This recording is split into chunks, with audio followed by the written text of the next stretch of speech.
Good afternoon and welcome inside Stanley Spiro Fieldhouse on the campus of Southern New Hampshire University here in Manchester, New Hampshire for today's Northeast 10 Conference Men's Basketball Championship between defending champions Southern New Hampshire and the visitors from Pace University. Greetings, everybody. Welcome inside alongside my broadcast partner, Aidan Jamison. I'm Steven Jordalian. Should be an interesting game between these two teams, two clubs that have been beaten up a little bit by injury and illness, but they've managed to find their way here in different and very creative paths. Southern New Hampshire trying to be the first team in the Northeast 10 Conference to win back-to-back titles since Bentley did it in 2008. Meanwhile, Pace has never reached the NE10 final. This is their first time, and as far as we can tell, this is the first conference tournament championship game they've ever played in men's basketball. So, Aidan, a lot on the line for these two teams, even though they know they're both playing next weekend in the NCAAs. For you, what sticks out in terms of what might make a difference in the long run in this game? Yeah, absolutely. For the Penmen, it's really their ability to getting to the line late. They're one of the best free throw shooting teams in the NE10. They're shooting their second in free throw percentage in the NE10 here, shooting 75% as a team. And their three-point ability, when this team gets hot, Steve, they get absolutely iron hot. They can knock down triples all throughout the game if they need to. It does not take them long to find the bottom of the basket. And for this Pace squad, I mean, battling through a Cinderella story, 5th seed, going through the 4th seed and the number 1 seed to get here, as their passing ability has really just shined throughout everything. Trey Alexander, it's his 3rd team, but he really seems to have found a connection with his teammates here this year, as he's one of the best double-double players in the nation in Division II, but with assists and points, which is really hard to accomplish as a point guard. And then the team defense overall, they're first in team defense inside the NE10. They know how to make stops. They're able to get blocks and steals and turn the ball over. And overall, I mean, this team just has been playing absolutely cohesive throughout the playoffs so far. So Pace comes into the game 24-6 overall. They started the season with 13 straight wins, and their winning streak to start the campaign was ended by Southern New Hampshire, of all teams. Meanwhile, the Penmen check in today at 20-8. They're as hot as they've been all year. They've won 7 games in a row. And we touched on Trey Alexander and his fantastic season as the NE10 Player of the Year. Well, on the flip side, Paul Green for Southern New Hampshire has been otherworldly in this tournament, 47 points in 2 games. Somehow he was left off the first team in the NE10 All-Stars, and they chose 7. I'm not sure how that happened, but I think he'd rather raise a championship banner today than trade it for all-conference first team. Yeah, I mean, when you average a double-double as a player through the NE10 Conference, that's not just a feat that we can skip over. He's averaging 13.8 and 12.2 on the glass. I mean, an absolutely outstanding player. You said it yourself. I mean, he had 20 points and 14 rebounds in that win against Bentley just 3 days ago, and Bentley was number 3, and another great defensive squad that we saw this Penman team battle through injuries to get that win. Penmen go with a 3-guard set to start things off. Jamil Freakus, Royce Williams, and Curtis Henderson in the backcourt. As you mentioned, Paul Green up front along with Jordan Brathwaite. Penmen, of course, coached by Jack Perry in his 7th season at Southern New Hampshire University. He's a Bentley alum. He's won 106 games here as the head coach of Southern New Hampshire. Meanwhile, for Pace to go alongside Trey Alexander, one of the best 3-point shooters in the conference, and Trey Boyd, and Jaden Keeley, Jabari Nurse, and Darren Fergus. Also in the starting 5 for Matt Healing, who is in his 9th season at Pace, 141 wins in his 9 years. He's taken this program to 2 NCAA tournaments in the past 3 years. The first time they've ever gone to back-to-back NCAAs in 22 and 23, and they're going to make it 3 out of 4 this year. Meanwhile, the Penmen, defending regional champion. So we've got teams that know how to win, and they both would like to raise the trophy today and win the NE10 title. Penmen in the home whites left to right, Setters in the road blues right to left, and we're underway.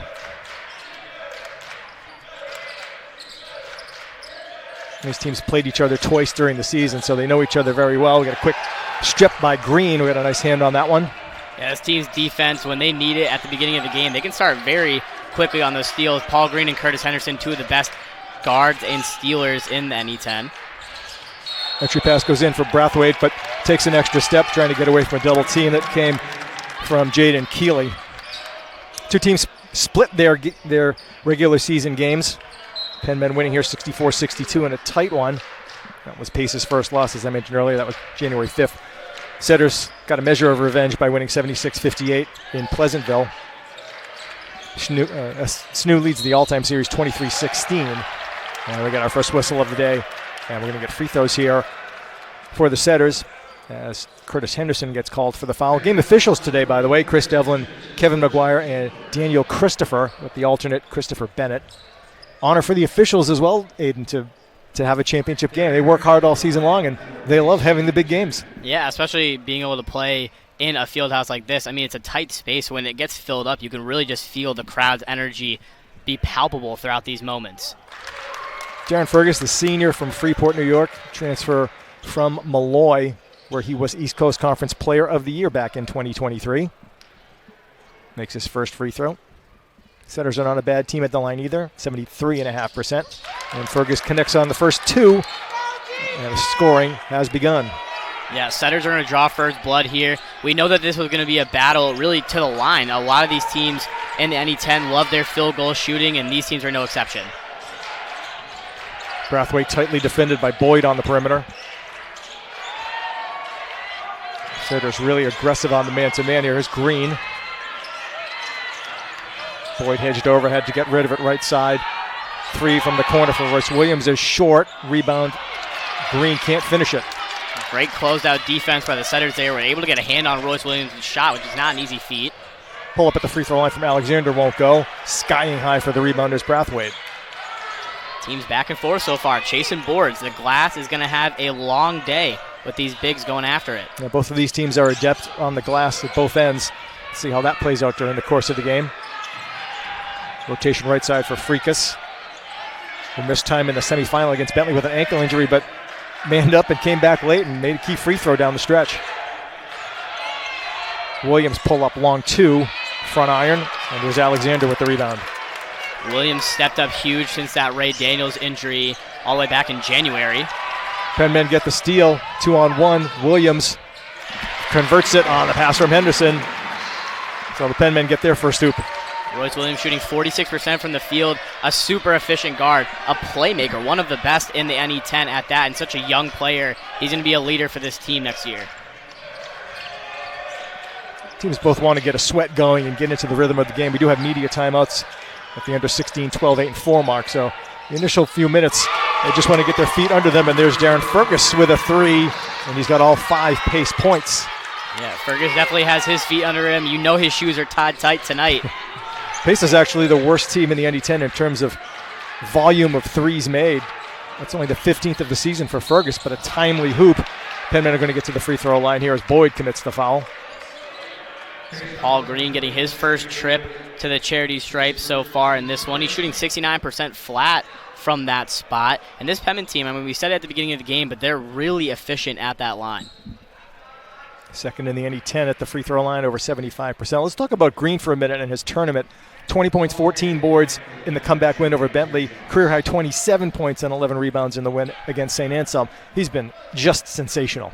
Yeah, I mean, exactly what this team needed. With the amount of guards that they have to play 3 almost every single night, rocking that 3-guard set with Williams, Henderson, and Freakus most of the times. And Green, Brathwaite, and Cho are realistically their only bigs that can get big minutes in games like this down the stretch. Grant's coming off of an injury. He did not play last game against Bentley, so he's suited up today, but for probably minor minutes in a game like this. 1 of 2 for Green. Brings the Penmen to within 2. And there's Alexander, who's been an Ironman out there. 2nd in the conference in minutes per game. 5th in the country in that category as well. He's missed 1 minute of playing time since February 19, if you can believe that. Keeley inside, a jump hook over Green, who defends it well. And this Brathwaite swallowing it up, another rebound. Yeah, these Penmen have magnets in their hands on these defensive boards, with Brathwaite and Green just climbing the ladder almost every time. Right corner, Williams tries the 3 again, and this one is good. First 3 of the game for the Penmen, and Williams has 5 of the 6 points. Yeah, I think he was going to shoot that no matter what. I don't think he cared what defender was in his face. He's used to shooting shots in this gym. He's been doing it since he was 10 or 11 years old, pulling up big for his team here in the championship. Local boy, comes from Manchester. It's always fun to play in these kind of games in your home city. As Fergus probing long 3 straight away. It's asking a little too much. Green takes the rebound away from his teammate. Showcasing his versatility, the senior from Freeport, Bahamas. transferred in from Chipola College. Setters forced a turnover. Alexander with a nice bounce pass across the lane, but the missed dunk by Nurse provides an opportunity for the Penmen in transition. Yeah, Nurse had no regard for human life on that attack right there. Nice feed inside from Henderson to Brathwaite. A secondary break, and he lays it in. The Penmen 5 in a row to take an 8-5 lead. Yeah, this Pace team scoreless in the last minute 45. They're 1 for 5 from the field so far tonight.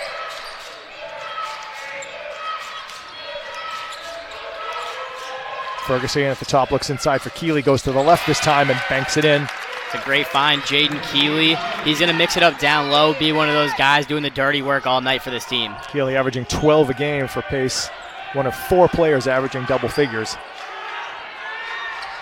There's Henderson, quick double team on the perimeter. Green tries to split a few defenders, does so, but he can't finish.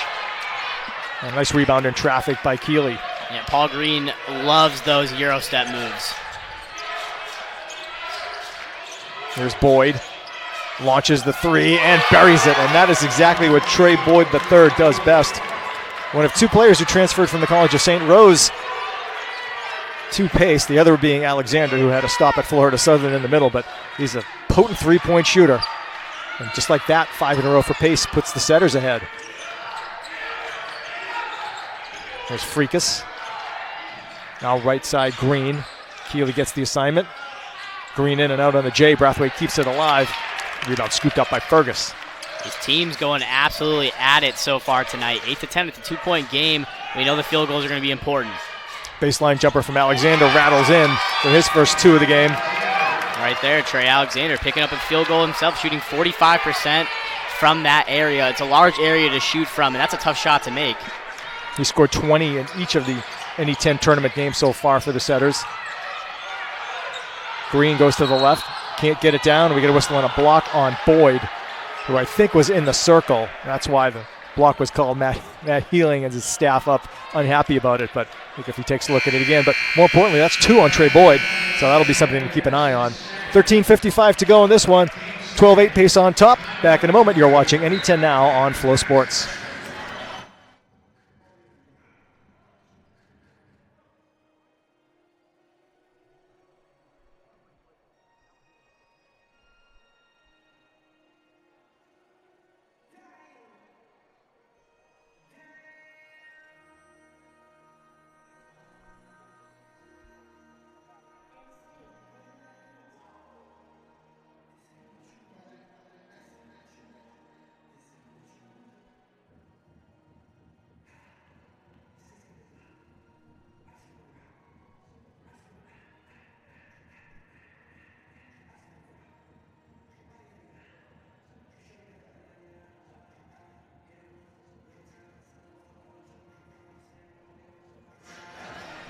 The NE10 and Flow Sports are proud to announce the launch of Flow College, a new destination to stream and follow nearly 12,000 Division I, II, and III games from 12 NCAA conference partners throughout leading web, mobile, and connected TV applications. With a Flow College subscription, you get access to all collegiate sports competitions, as well as game highlights, exclusive content, and more. It's college sports like never before. Sign up today by using the Flow Sports link on the front of the NE10 website.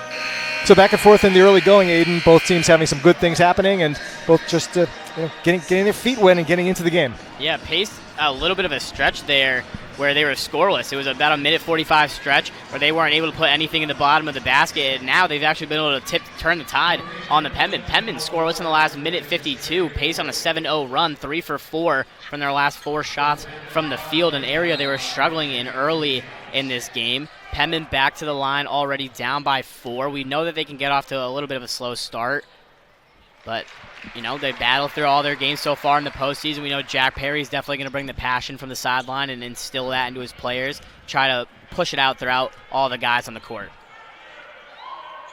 Well, Trey Boyd goes out with 2 fouls as Green makes both free throws, and we get a look at senior Jamal Waters, a transfer from Georgian Court. Waters played 36 minutes the other day in the semifinals, so that's about as deep as Matt Healing wants to go.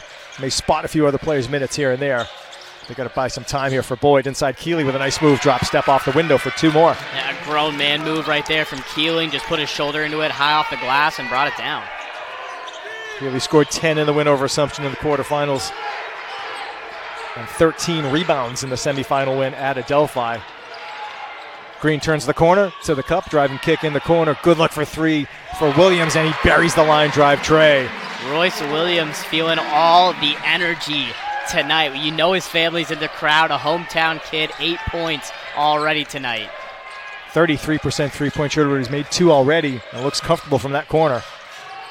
And setters know they have to account for Green on the drive, and that opens up rotation spots, and here he was spotting up and hitting it. Mid-range jumper at the other end for Jabari Nurse for his first 2. Jabari Nurse, last time these teams met right here on January 5th, only had 4 points, 5 rebounds, 3 steals, and that one, so already splitting his total tonight. He did respond with 21 in the reverse matchup at the Goldstein Center in Pleasantville. Fergus gets a hand on it, but it's Williams who retrieves it in the backcourt. Williams driving kick, reversing to Green in the corner, whose 3 won't go, but I think this is going to stay with Southern New Hampshire. There's a little bit of a moment of miscommunication between Alexander and Nurse opened up that opportunity, and Jack Perry goes to his bench for the first time. You see Brendan Choate, who's come on leaps and bounds here down the stretch. And an early appearance here for Derek Grant Jr., who's been bedeviled by injuries, but good to see him out on the floor. See how much he can give the Penn men here. Gets his first touch. Now Henderson. Ball rotates to Green again. Right side, 3 on the way from Choate. Short. Saved in bounds, but only into the hands of Waters. And his outlet pass is stolen by Green. Nice pump fake, swallowed up by Waters, but fouled on the pass off. And what a hustle from Paul Green right there. A showcase of athleticism, jumping out the baseline, then making it up on the other end and stealing the ball, getting the possession back for the Penmen. I mean, Green's motor never stops. He's just, whatever's happening, he's sprinting somewhere and trying to get into it. And here comes Noah Harris for the Penmen, another player who's been hit by illness. We'll see how much he can give the team. You know, anything that Jack Perry can get from Harris and Grant will help down the stretch. It just saves the other guys a few minutes in their legs as Green takes what should be a brief breather since we have a media timeout coming up at the next stoppage. Yeah, and not the worst guys to have in the game at all. Super drive and a finish with the left by Royce Williams, who very quietly, or maybe not so quietly, has 10 of the 15 Penn men points. Yeah, I mean, you know he was going to battle. He's coming off of a couple of flu games, actually, throughout the playoffs. Was sick. At the end of the last game, when we were doing the post-game interview with him, he actually had a bottle of Mucinex with him. Said he was going to down that over the past couple of days and get ready for this game. Keeley with a nice pump fake to get Grant up in the air and lays it in. He's got 6. And the Setters maintain that small lead. Haven't really had any major runs either way so far. They've had a couple mini runs, but so far that's about it. Choate.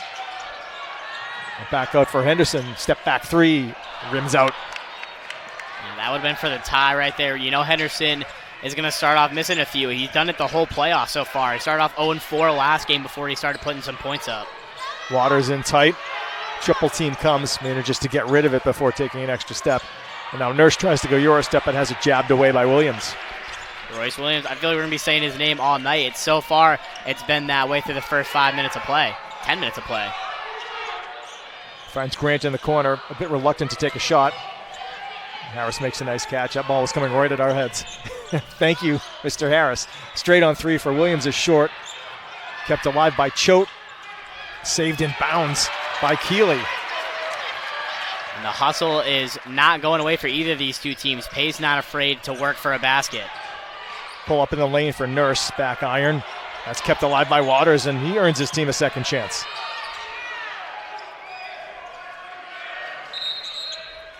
And now we get a whistle off the ball. And that will bring us to immediate timeout. I believe it's a foul against the Penmen. We'll sort that out when we get back. 10:08 to go in the first half. Setters lead at 18-15. You're watching NE10 now on Flow Sports.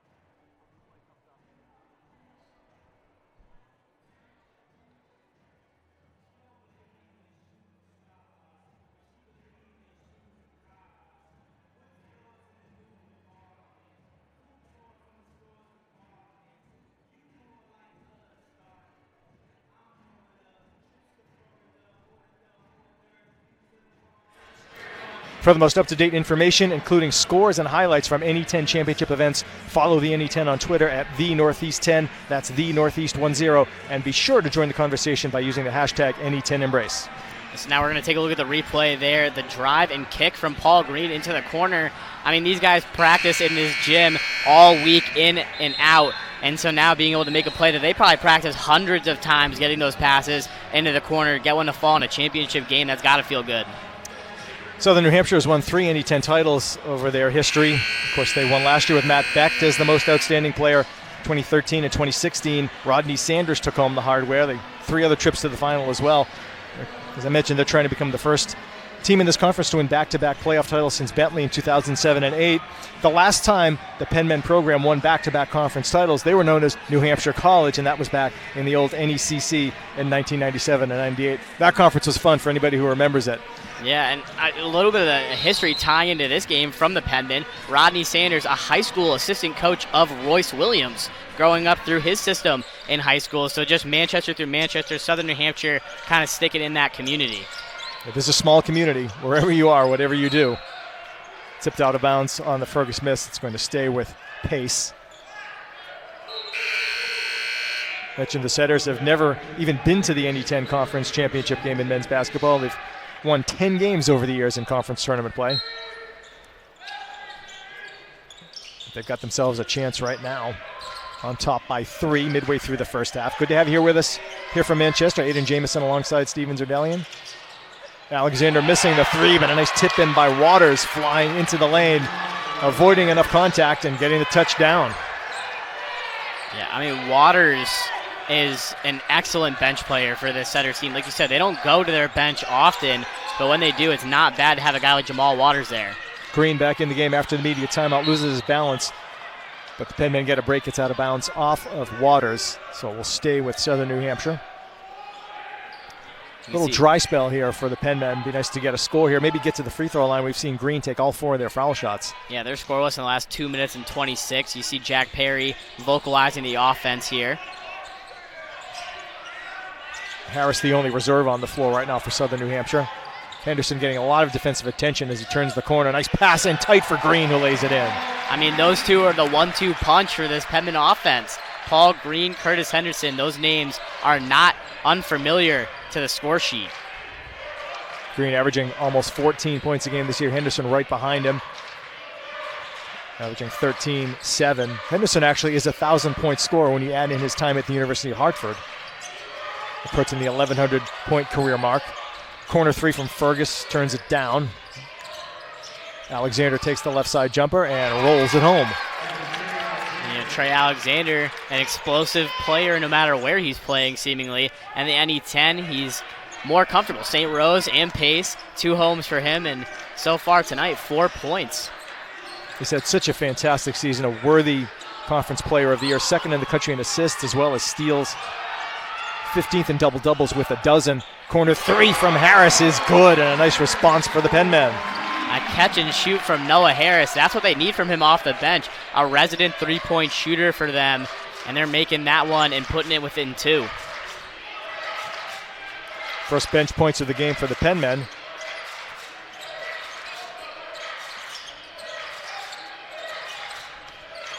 Fergus cross for Alexander, picks up the tempo with Waters. A little handoff game. Long 3 from Fergus won't go. And another sweeping rebound by Green. And that's an over and back.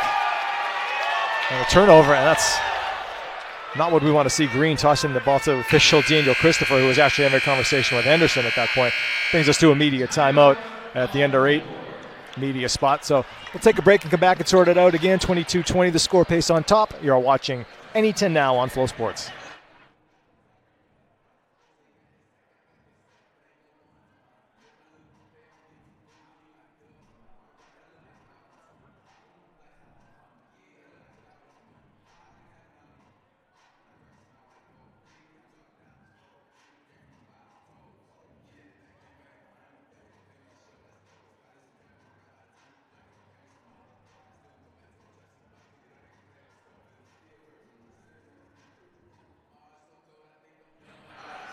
For photos, video content, and a closer look inside the NE10 and its 11 member institutions, follow the league on Instagram at the Northeast 10.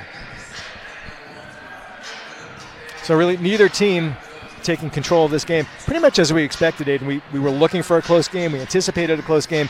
All the games that these two teams have played in the NE10 playoffs have been close, so no surprise, really. Yeah, and we're seeing the replay here. We see the ball movement from the Penmen, a drive pass to the corner, catch and shoot from Noah Harris. That's a routine play for the Penmen so far this year, especially at home. The corner is very active in their three-point shooting, especially inside this field house with Noah Harris draining one there. I mean, we saw in the last playoff game against Bentley, Kyle Rocker, a senior for the team, doesn't get many minutes, drain one in the opposite corner here on the other end of the floor. So this Penman team not afraid to get open on the three-point arc.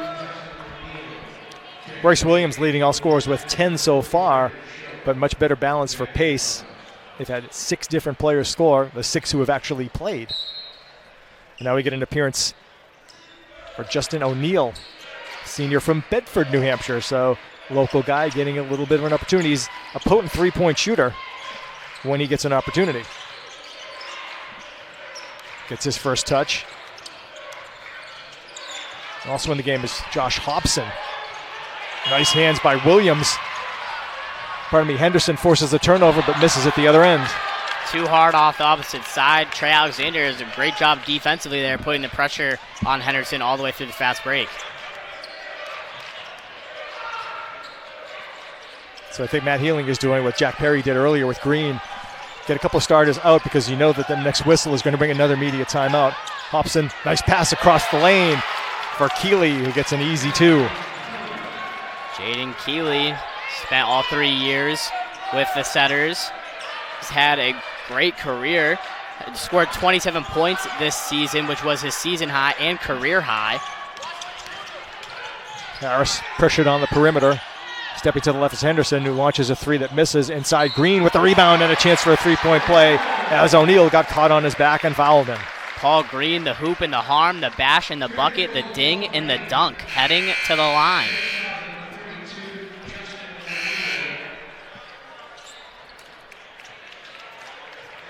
So we get substitutions both ways for these two teams. O'Neill, after a brief stay, comes back out. Grant back on the floor for the Penmen, and Green is 3 of 4 at the line, has 2 here. 1 here for the and 1. Can't get it.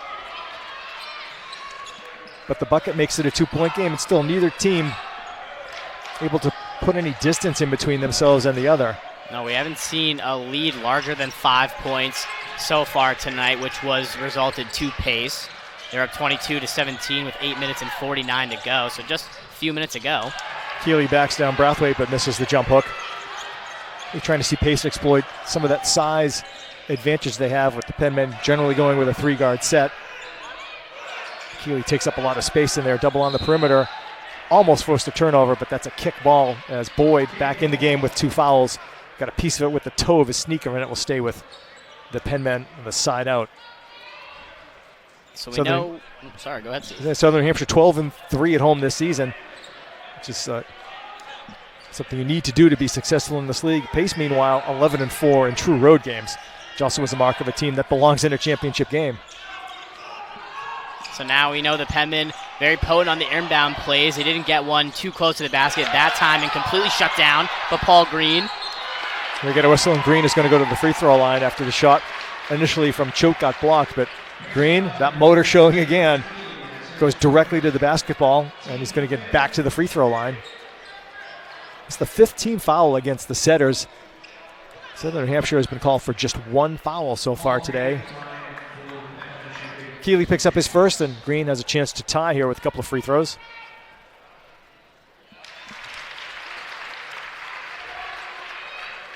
So Green is 2nd-team All-NE10 choice. We have 2 first-team All-NE10 selections in this game today, in Alexander and Henderson. And Trey Boyd picked up 3rd-team honors. 1 for 2 for Green. So now, this Pace offense up by 1, we see them get a little bit of the lead, then it closes down. A little bit of the lead, then it closes down. We know that they know how to put an offensive play together, but when the Penman defense is playing this tight, it's getting harder and harder for them to score points. Good read by Grant timing up the entry pass from Alexander. Rising high to get a piece of it and take it away. Now a chance for the Penmen to go back ahead. Here's Choate. Works on Boyd. Forces the issue, misses the shot. Guess who on the offensive glass? It's Brathwaite this time. Freakus for three in the lead. Got it. Freakus, a transfer for the Penmen from St. Mike's, has had a season with this team, to say the least. Been there when they needed it most, and right there at the top of the arc, they needed it most.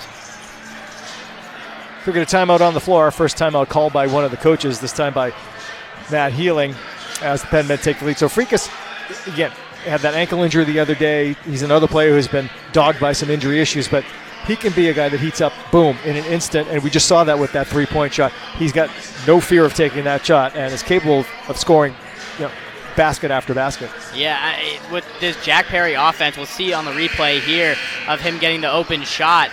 With his Jack Perry offense, it's really important for his guards to be able to shoot the ball well, and Freakus was bringing that ability over from St. Mike's to this squad when they needed a veteran presence on the team, and he's able to do that. I mean, he's a leader on and off the court. He's a father, and just brings that vocalization and that leadership to this team exactly when they needed it. Ray Daniels going down with the injury. Like we said, this team riddled with injuries all throughout their seniors and juniors, which a lot of their leadership going down, but Freakus been able to stand strong.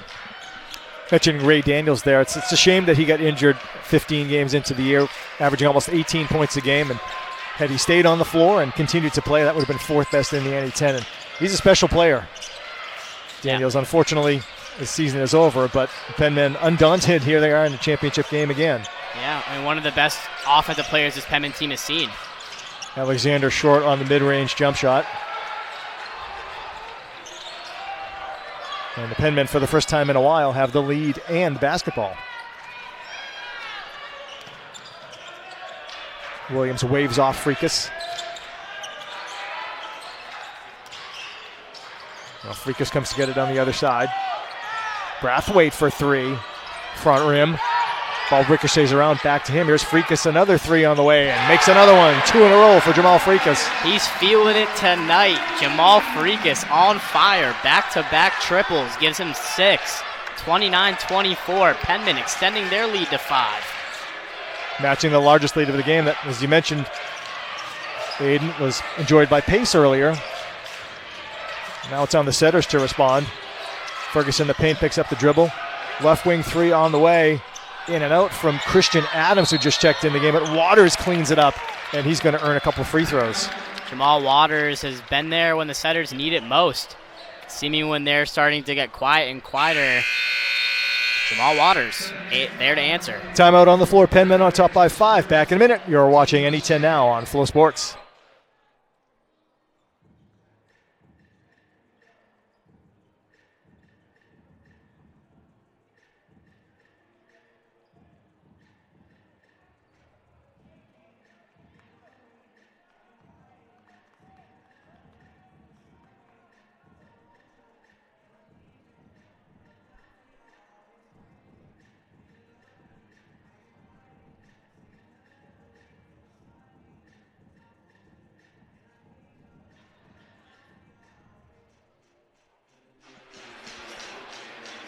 5-point lead for Southern New Hampshire here in the Northeast 10 Conference title game over Pace. Jamil Freakus, as he is often wont to do, comes in shooting.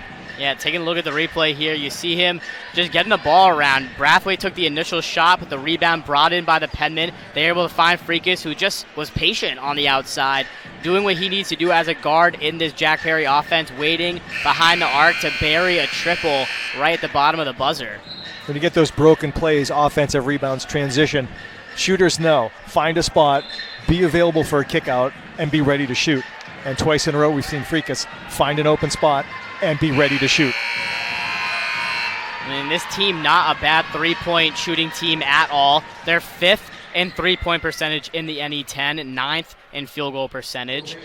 They're 7th in overall team offense, and just able to produce numbers when they really need it down the stretch, especially in that second half. They're a second-half team, Steve.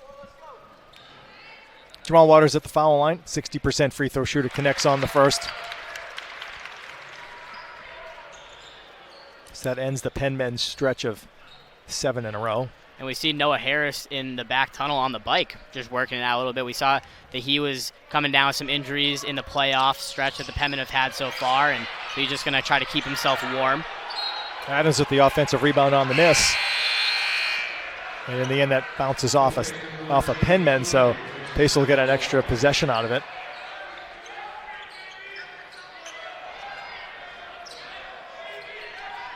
So those points on the margins, those second chance points, free throws, really important in games at this level. Fergus makes the catch into the lane. Tough shot off the glass, won't go. And rebound collected potentially by either Brathwaite or Green, but they got in each other's way almost, unintentionally of course, and Pace is going to get another opportunity. Yeah, that's miscommunication you can't see in a game this big. I mean, they're both hungry for rebounds. They really want to get that stat closer to double-double, and right there it just ended up being a miss. Nurse cut off by Green. Alexander shoots the gap, flips it up on the move, won't go. Volleyball match for the loose ball. This time it comes up to Freakus. Alexander hovering around trying to come up with another steal, but Penmen get out of that jam. And now Royce Williams. He's quieted a bit after that early 10-point explosion. Here's Green, the centerpiece for this offense. Spins, ducks, takes an extra step. And that's actually an offensive foul on Green for the wraparound on the hip. So Paul Green was trying to work baseline, get back underneath. He's 2 for 7 from the field so far tonight, and that's really where he's the most effective throughout the entire season, is in the field. He'll take a seat. That was his first foul and just the second on the Penmen in the first half. But, you know, with the injury luck that this Penman team has been facing, he could be one of 6 or even 7 guys that they have remaining towards the end of this game, so they want to give him a rest when they can. Setter's trying to pick up the tempo. Alexander. Adams. Ball rotates left side for Nurse. Powers it up in the lane, won't go. Sticks with it, second chance, does. Persistence by Nurse. And a savvy offensive play from Jabari Nurse, chasing his own board, putting it up, putting the points in. And mentioned that Alexander averages 38 minutes a game, which is second best in the NE10. Nurse is 7th, and they force a turnover. Impromptu double team near midcourt by Adams and Nurse, forcing the pass back into the backcourt. Penmen got caught a little bit cold on that time. Weren't exactly ready for the double team. Their paces changed things up a little bit. They've been aggressive at times. They've been man-on-man aggressive at times. And then other occasions, they're throwing traps out there. That was one of those that paid off. Choate standing up to Alexander. Forced back. Nurse, a long three, gets it down. And Jabari Nurse knocks down his first 3 of the game. A timeout call by Jack Perry. And just like that, the Setters go back ahead by a point. So back and forth we go. Once somebody gets a lead, here comes the other team back at them. It's exactly what we expected, Aiden. We expected a close game.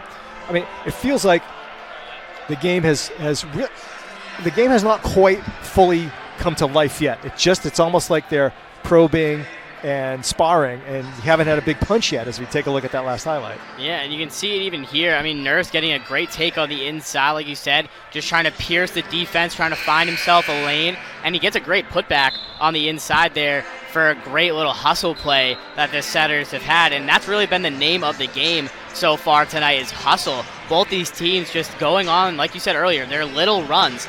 Pace right now on a 6-0 run. This Penman team scoreless, and the 2 minutes and 9 seconds of that run has been equated to.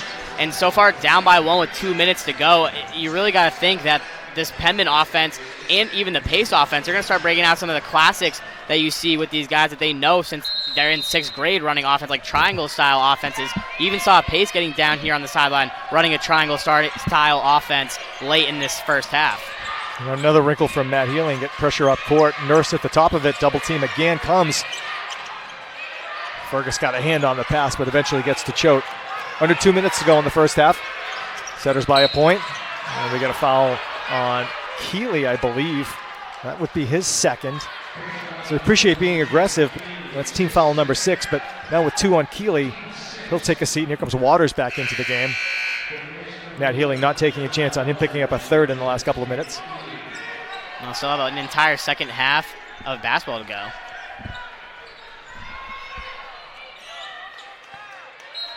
Yeah, not yet, just be ready. Yeah.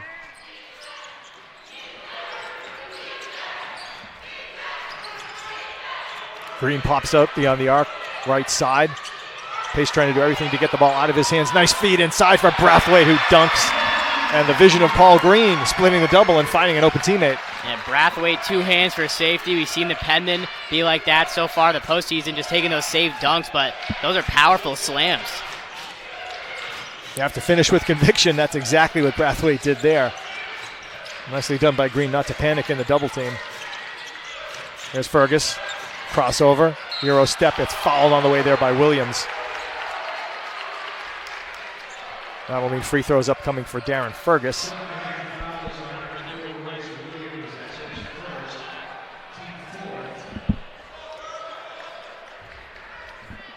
So free throws have been basically even so far. These will be free throws 5 and 6 for Pace. Green has taken all 7 of Southern New Hampshire's free throws.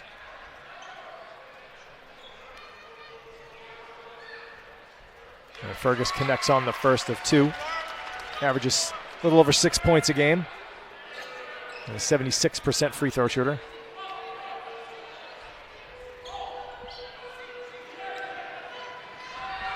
Pace trying to make 3 straight road wins here in the NE10 tournament. They were either first or second in the NE10 all season long, but right at the end they got caught in a 4-way tie for second and ended up losing it all and being 5th as the 5 seed. Penman were in that too, and they ended up as the 2 seed once the tiebreakers were applied. They played each other in the NE10 tournament last year as well. Penman obviously with the victory on their way to the championship. Into the final minute of the half. Choate spins. Flips in the corner. There's Freakus spotting up, launches, and he gets fouled on the shot. Close out a little bit too aggressive by Alexander. And again, Freakus ready to tee it up and fire. He'll get free throws for his trouble.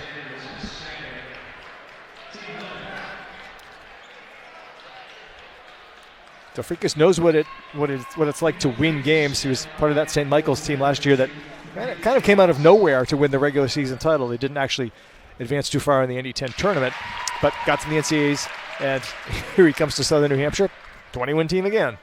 Yeah, I mean, Jamil Freakus knows what it's like to see a winning Penman team in the playoffs. When Penman played St. Mike's in the playoffs, and Matt Beck exploded for an insane 38 points against them, had an amazing day shooting, and Jamil Freakus was guarding him most of that game, so now he's happy to try to translate that offense back for the Penman. Right, I'm only guarding you in practice, man. Freakus had only taken 14 free throws this season, but 4 of those 3, connecting on 2 of them. Fergus, a bomb again straight away, knocks it home, becomes the first setter in double digits with 10, and Pace back ahead. And Fergus, the guy who started it, is looking like he's going to end it.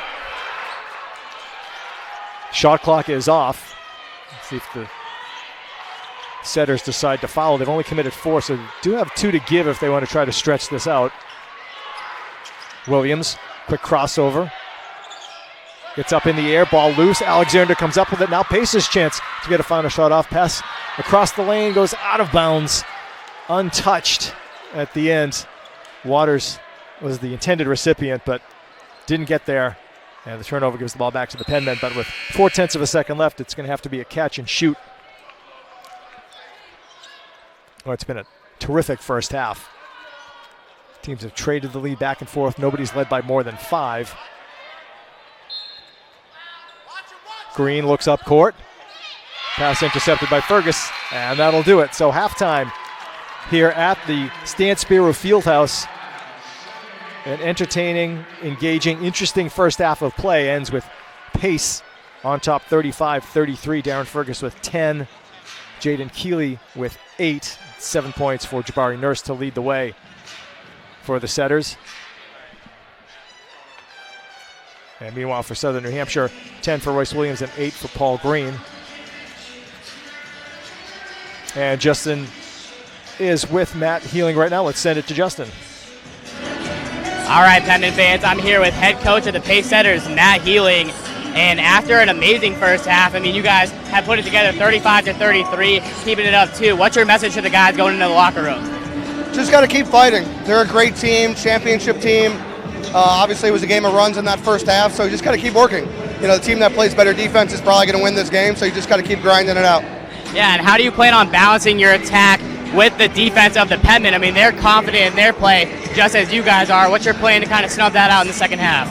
I mean, really for us on offense, we just got to pick and choose our spots, be opportunistic in transition when those opportunities come our way, you know, but at the same time be disciplined and execute in the half court when we need to. All right, perfect. Thank you so much, Coach. I'm going to let you get back to your guys. Thank you. All right, Penman fans, it's a close one. Don't go anywhere. We'll be right back with that second half action.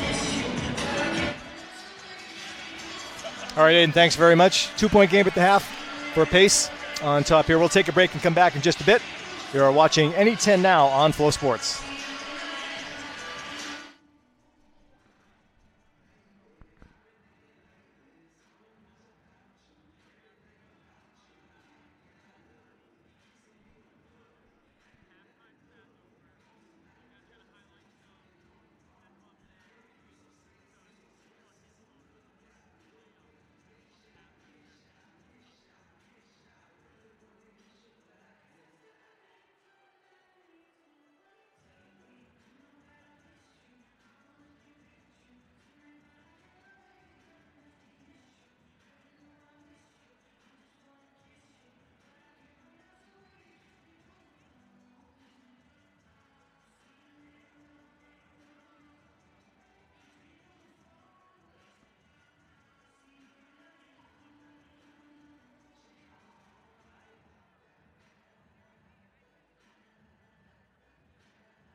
Welcome back inside the field house. Pace leading Southern New Hampshire at 35-33 in a close first half, which had 8 lead changes and 3 ties. Take a look here at some of Pace's offense.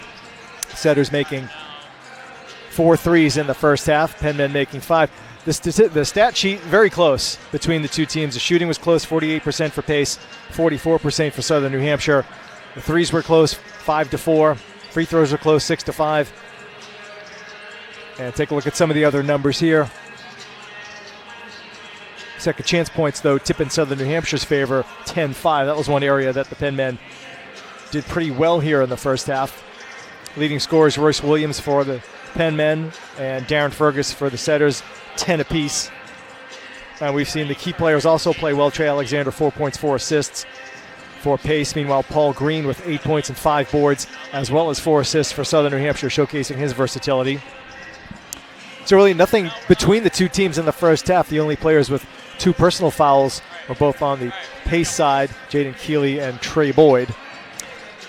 So we'll send it down to Aiden on the baseline as he has Jack Perry with him. And I'll get it down to him in just a moment. Let's hear what Coach Perry has to say at halftime here as his team is looking to go back-to-back and win a second straight NE10 title. All right, I'm here with the head coach of Southern New Hampshire University, Jack Perry, in the NE10 title game. You guys are here for the second time in a row. What's been your message to the team so far about defending a title? Yeah, and well, honestly, we're focusing on that first half. I thought we did a really good job of taking care of the basketball. They steal the ball really well. They only had 2 steals. That kept us in the game. They shot better than they normally do from 3.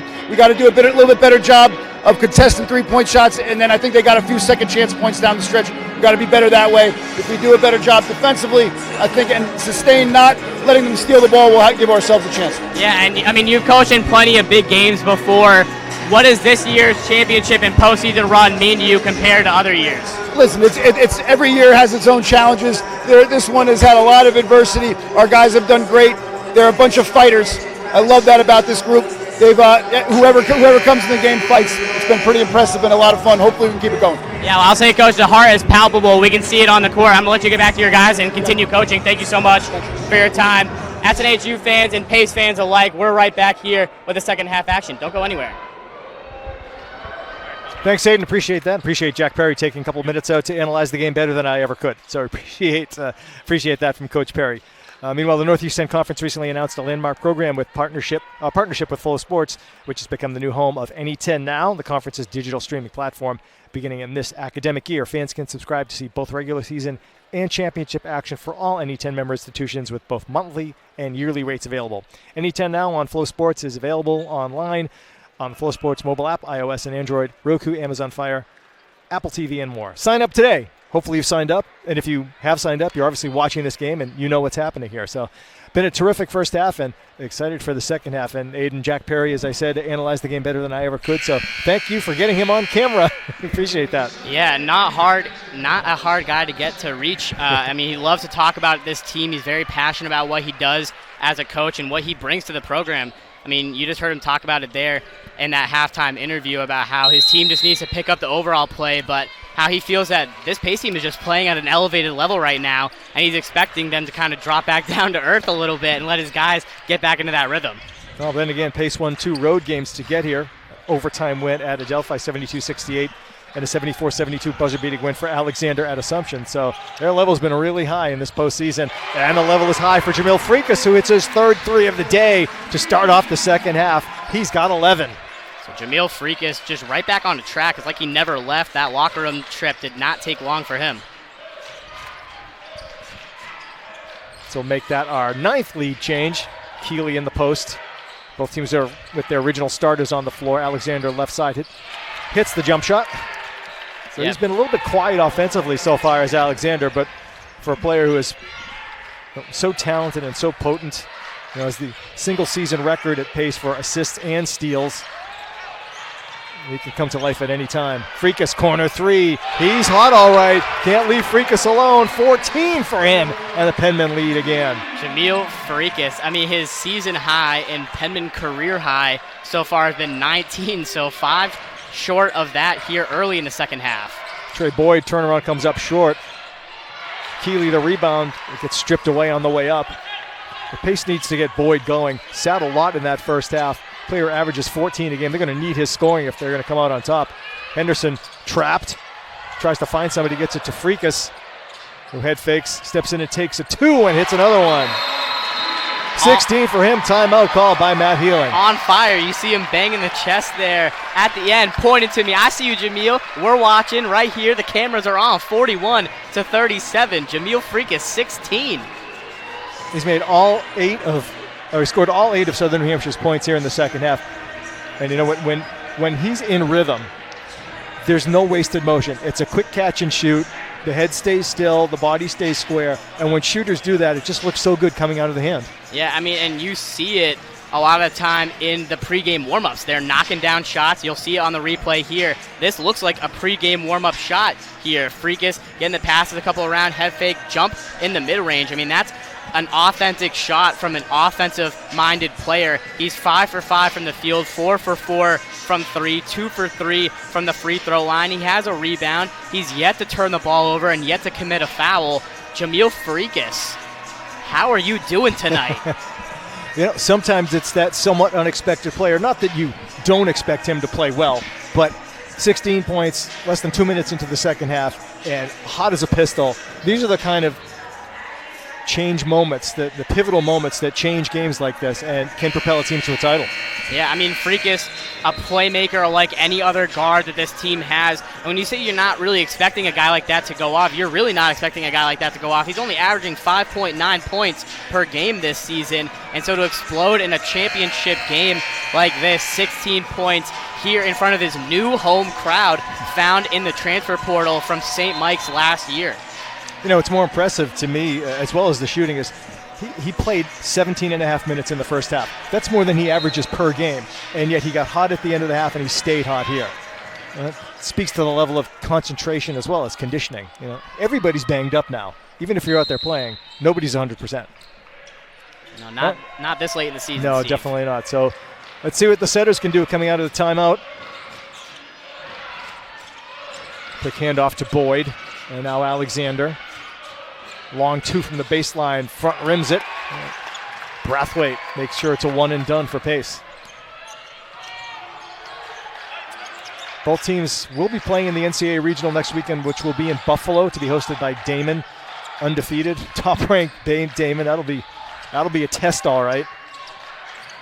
And right now, Pace is 3rd in the regional ranking, Southern New Hampshire 4th, based on the last regional ranking, and a putback by Green on the miss by Henderson. That's a high IQ putback, but off to the races. Look at Pace. Oh, sweet reverse move by Fergus to get that 2 back quickly. These teams just poking at each other back and forth, quickly moving the ball. Very briefly, Southern New Hampshire had the largest lead of the day of 6. It lasted about 6 seconds. There's Henderson. Hasn't scored yet, amazingly, but he's been involved in ball movement, creation of shots. Green misses, stays with it, second chance, misses that one as well, and finally pulled in by Nurse. And Green is just a menace on the glass. 3rd in Division II in rebounds per game, and there's a 3 for Jabari Nurse. Yeah, Jabari Nurse just trailed that play beautifully. Let Trey Alexander take all the spotlight and the attention, and then he was waiting pretty. Nurse is in double digits now with 10. And a turnover as Alexander forces it out of bounds off Freakus. And Freakus making his case to official Kevin McGuire, but he's going to get nowhere. And unless the officials have a conference about it, they won't change it. So it'll be interesting. Getting back to the regional rankings, that was through last weekend. You wonder here, if Southern New Hampshire wins this game, will they jump Pace and be the 3 seed? Adelphi is probably safe as the 2 seed. That's important because if you're in the 4-5 game, that means if you win, you're probably going to be playing Damon in the semifinals, and you like to avoid them as long as possible. Yeah, legal screen is the call here against Nurse. Yeah. Still shuffling the feet. You want to avoid Damon, like you were saying, as long as 25 games as long as possible in a row for Damon. I mean, that's an insane record here in Division II. They're 24 in the region, 24-0 in the region. I mean, they've just rolled through this East Regional Conference so far this year. And they'll be playing in the East Coast Conference semifinals tonight, being hosted by Damon. Penman up by 1 with the basketball. Brathwaite comes high to set the screen for Henderson. Nice jump out by Boyd. Henderson, a bomb for three, won't go. And Keeley with inside position secures the rebound, and now Pace, who scored 7 in a row, with a chance to take the lead. Nurse thought about taking that three. Now Fergus slides in the lane. Alexander launches the corner three. Nope. He's been cold shooting-wise. Green with another rebound. Forces it up court. And that's a blocking foul on Fergus as Green forces the defenders to commit. First foul on Fergus. And that brings us to a break. 1 point game here at the Fieldhouse, 43-42 Southern New Hampshire on top. You're watching NE10 now on Flow Sports.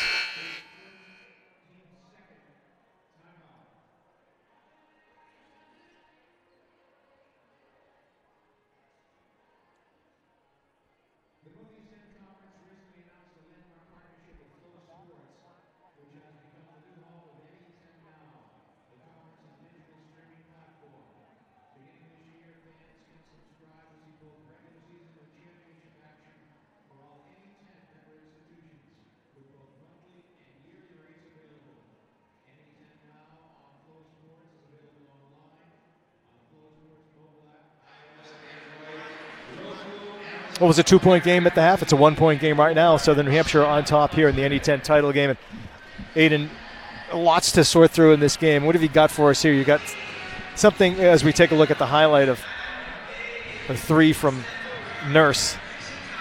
Yeah, I mean, with both these teams so far in this game, it's coming down to the shooting. Both these teams are knocking down their shots when they're taking them. 48.5% from the field, 45.5% for the Penman, 48.5% was for the Pace.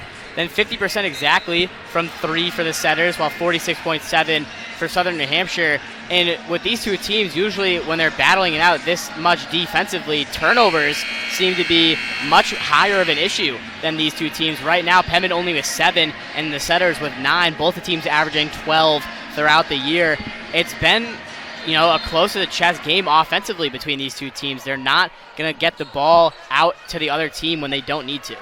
These two teams are both in the top talking about offense. You just never know. Yeah, especially in a championship game like this, the tide is always going to shift one way or the other. Teams are going to be unexpected, especially with players like Jameel Freakus going off the way they are. Here's Williams, who had 10 early points. And now Freakus getting a lot of defensive attention. Not surprisingly, finds Brathwaite inside. They got a pushing foul against the Setters. I think that's going to be Nurse with his second. And Brathwaite really is an afterthought offensively in terms of Pace's defense. They're not going to key on Brathwaite, but he'll pick up a couple of buckets here and there. Look at the stat sheet at the end of the day. He's got himself 8 points and 6 rebounds, and it's important. Green double-teamed in the post. Poked away. Ball comes free for Williams, who saves it. Out to Brendan Choate, who just checked in. Pump fake Williams. Pulls up for 2. Banks it in. Convenient banking hours in the field house. It's a Saturday at 4. It seems like the bank is wide open. Royce Williams said his favorite player growing up was Dwayne Wade, and that's a very Dwayne Wade-esque play with a shot fake, get on the inside, and bank a great mid-range. Yep, that's a good read there. That definitely was Wade-ish. Boyd pulls up in the key, rims out. Ball loose, picked up by Williams. You got to think for Pace, they need to get Boyd and Alexander going. 2 leading scorers this year, averaging combined 30 points a game, have combined for 9 so far. Yeah, just not the day for them shooting-wise. I mean, especially Alexander, he just seemed to miss the mark. Lots of contact there on Green's drive, but no whistle. It's not for the faint of heart in the post. Keeley with another rebound.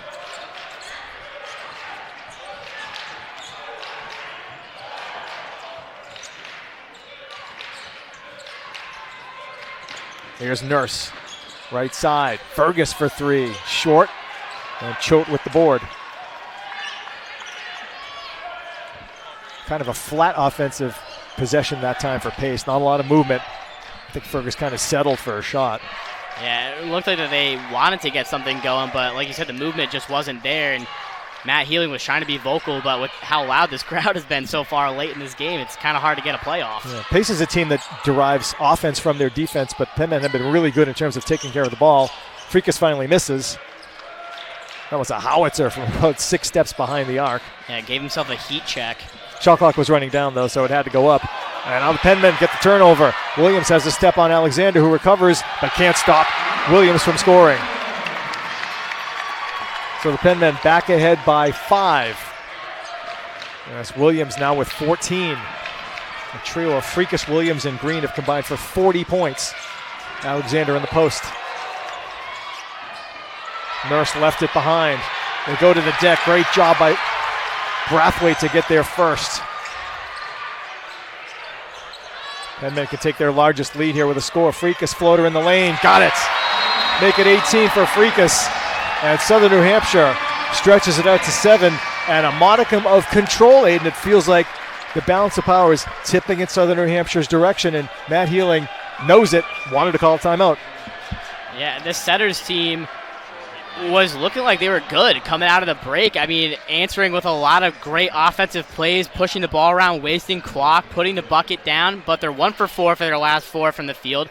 They're scoreless in the last 3 minutes and 52, and the Penmen on a 6-0 run in that same time frame. They're up by 7 now, Steve, 49-42. And that feels like a sizable lead the way this game has gone so far. Now the onus is on pace. We touched on the fact that Boyd and Alexander haven't really gotten going offensively, and as good as Keeley and Nurse have played, Fergus as well, you got to get more from your key guys. Tough to win without your best players having below par scoring games. Yeah, Alexander, we're going to take a look at the replay here up ahead for the Penmen as they're trying to push the ball down. And you see Brendan Cho just kind of kick it out to Freakus on the inside for his little easy floater there. Got that one off and in. And as you were saying, Alexander just has not found the basket to be friendly so far tonight. 3 for 9 from the field, 0 for 2 from 3. That's not to say that he's still not doing his main thing, which is assisting this Setters team greatly. He has 5 assists and a steal tonight, which both lead the team in those categories.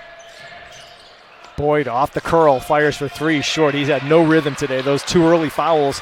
He's 4 off his college high, which was 22, achieved twice in his career. Green slaloms baseline, gets swallowed up there. Ball pops free to Keeley. Now Alexander on a one-man break. Goes right into Henderson, who takes the ball away. Now Alexander running into a cul-de-sac named Curtis Henderson. I mean, Curtis Henderson, one of the best stealers in the NE10 alongside Paul Green, who was trying to get the lob for right there. Green manages to save it, though. Now Choate with a bullet pass about 10 feet tall, which is just a little bit more than Henderson can get to. Plus, it was about 95 miles an hour. Hopefully nobody got hurt there with that basketball flying into the stands.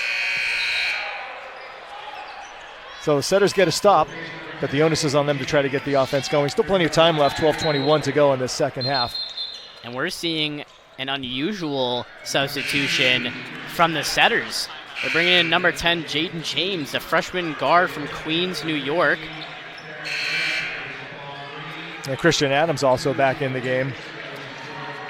Oh, James is a player that they're high on. 6'4", he's got some length and got some athleticism to him. Hasn't played a whole lot this year, just 110 minutes. But Matt Healing trying to find something that'll spark this team offensively. Alexander, of course, staying on the floor as always. Pulls up mid-range. Disrupted by Choate. Offensive rebound there. On the floor by James.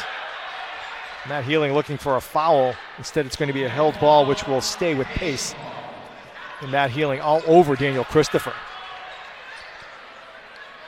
So now this Penman team defensively standing as strong as their offense is. Yeah, they made things really difficult for Pace to get clean looks. And not as many second chances as they had in the first half. Alexander, the 1-foot floater, is all net. Lovely touch for Trey Alexander, who's got 8 points. Alexander in 3 college stops has scored over 1,400 career points, by the way. Henderson, swing pass in the corner for Noah Harris, who just came in for the first time in the second half.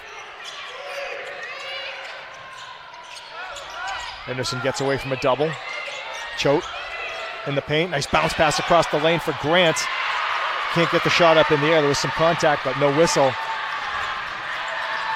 here's Alexander, pulls up left elbow. Too strong. Kept alive by James, but Freakus the one there. And Penman down in the paint. And the officials blow the whistle to stop it and make sure that, I think it's Green is okay. should take this, yeah. Darius Grant, he may have hit his head, so holding the back of his head. Hopefully he'll be okay.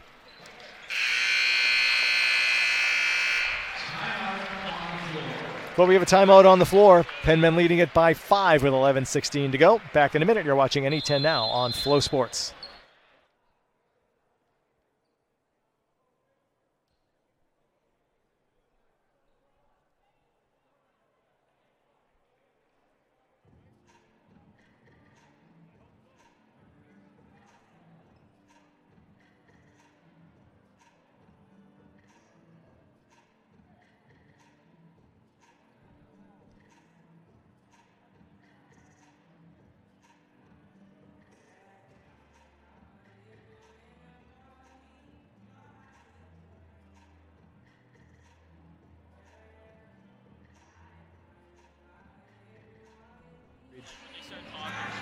Fans, if you're looking for news and information from around the NE10, visit us at northeast10.org. The official league website, which is now powered by Sidearm Sports, is the best place to find all the latest scores, standings, statistics, news story, and video content from the NE10. Got some video content right now, don't we, Aiden? Yeah, we do, as we see the fast break points from the Penman. Royce Williams taking it right down the lane with the right-hand finish. You saw him trying to hit the e-brake a little bit there to draw a foul on Trey Alexander, who already has 2 tonight in this one. But the Penman, I mean, we've said it a couple of times, but seeming like they kind of have a grasp on this game and that we're really getting the midst of some championship basketball here. Yeah, the trio of Freakus, Williams, and Green with 42 of the 49 Southern New Hampshire points. And as nice as that is, I've been most impressed in the second half by their defense. I think they picked up their intensity, their closeouts, and they've been better on the glass as well. Yeah, Jack Perry talked about it coming out of the locker room. He said that with this team, a lot of the time it's that they just need each other. They need to vocalize and bring each other together, and that they need to stand strong and just play their brand of basketball. And that's exactly what they've done in the second half, being up by 5. Penmen hosting the championship game for the second straight season. The last time that happened was the last time there was a back-to-back championship with Bentley in the late aughts. Corner 3 from Choate off the iron. I feel like Southern New Hampshire has had a few chances to really press the issue here, but they just couldn't quite squeeze out a bucket. I mean, it's getting harder and harder to score for them offensively. This Pace team is not going to go down without a fight. Ball loose on the floor. Penmen win the battle. Super job by Henderson to get away from Waters, save the possession, and find Green. Yeah, and did it while all tangled up in Jamal Waters there on the ground. Almost midway through the second half, and both teams are playing physically, but the officials are letting them play through it. We haven't had a single free throw in this half. There's Green who misses the drive. Could have been one there. Green goes down hard. Hopefully he's okay. Pace in transition at the other end. There's James for 2, and the foul. So Green picking himself up at the other ends. Feeling the brunt of that. I think he came down on his face. Maybe he's holding his forehead. As we take a look at Jack Perry coming out to tend to him. Could have a bloody nose. He'll have to make his way to the bench at least to get some treatment here. Jamil Freakus is going to walk it over with him, and it seems like Paul Green, heart of a lion, going to play through this one. No, Royce Williams returns, but it's Harris who comes out. And Green, thankfully he's okay. It's always scary when you hit your head or face on a hardwood floor, that's for sure. Meanwhile, Jaden James will have a chance for a three-point play. James, the freshman who has scored 34 points this season. Finishing off the transition play, and a needed hoop for Pace. They needed the next score. If they got down by 9 or 10 with 10 minutes to go, yeah, it's a little tougher mountain to climb in a game like this, but as we've seen both teams do, when they need something, they seem to get it. And James connects on the free throw. And it makes it a 2-point game. And we're getting some half-court press here from Pace. Going to lightly play almost a zone man situation here, where they'll pick up if it gets too close. Maybe just something to get Southern New Hampshire thinking and slow them down just a little. Green flips it over to Brathwaite. And now Williams tightly defended. Shot clock at 2. Henderson's got to get it up in the air. He does not beat the shot clock. Or did he? The rest count it. They're putting the hands up. Count the bucket. Well, that was really close, but they're going to give it to Henderson at least for now. And Matt Healing is absolutely furious with that. A big hoop for Henderson. His first points of the game, and what points they are as a misstep for the setters. Jamil Freak is trying to raise the volume. Miscommunication there between James and Nurse. The turnover. This could be a pivotal point here. Henderson's three counting when it was borderline past the shot clock expiring. Now with Pace turnover. So Pace have tried to get some momentum going, but now if Penman can score here. Well, they turn it over though. That double team produces again for Pace. James comes up court and gets fouled by Brathwaite. See if they give that as a shooting foul or not. Seem to be on the floor. But no, they're going to call that a shooting foul. So Setters will get a chance here at the free throw line with 9:09 to go. But we don't have the video review option as the NBA would have to check and see if the shot was after the clock or not. And so the three from Henderson ends up counting. See how important that is in the long run. James, meanwhile, rolls the first of two free throws home. He's provided a nice spark off the bench for Pace. Yeah, I mean, we said he hasn't had a ton of time playing as a freshman this year. As you said, only 111 minutes played, but 71% from the free throw line so far this season, as now he is 7 for 9 from that spot. Connects on both. It's a three-point game. He's got some energy in him, too. The Setters want to go back to trapping on the perimeter. They fall back a little bit this time in half court. They stay man, but jump out quickly. Brathwaite, right side. Tried to go to Green, who stopped his cut. Pass stolen by Waters. Now Setters turn it over again. An unforced turnover as Alexander's pass bounces off Boyd's hand and out of bounds. I think Boyd's feeling like he's all thumbs today. It just hasn't happened for him yet. He's playing hard, but the flow just not happening right now. No, him and Alexander seemingly, as it went from Alexander to Boyd. You see the miscommunication. Waters pokes it away, goes headlong to try to come up with a steal, can't get it. Here's Green, sees a gap, tries to dribble through it, and we're going to get a foul on Waters as Green accelerated toward the hoop. Second on Waters, fourth on the Setters in the half.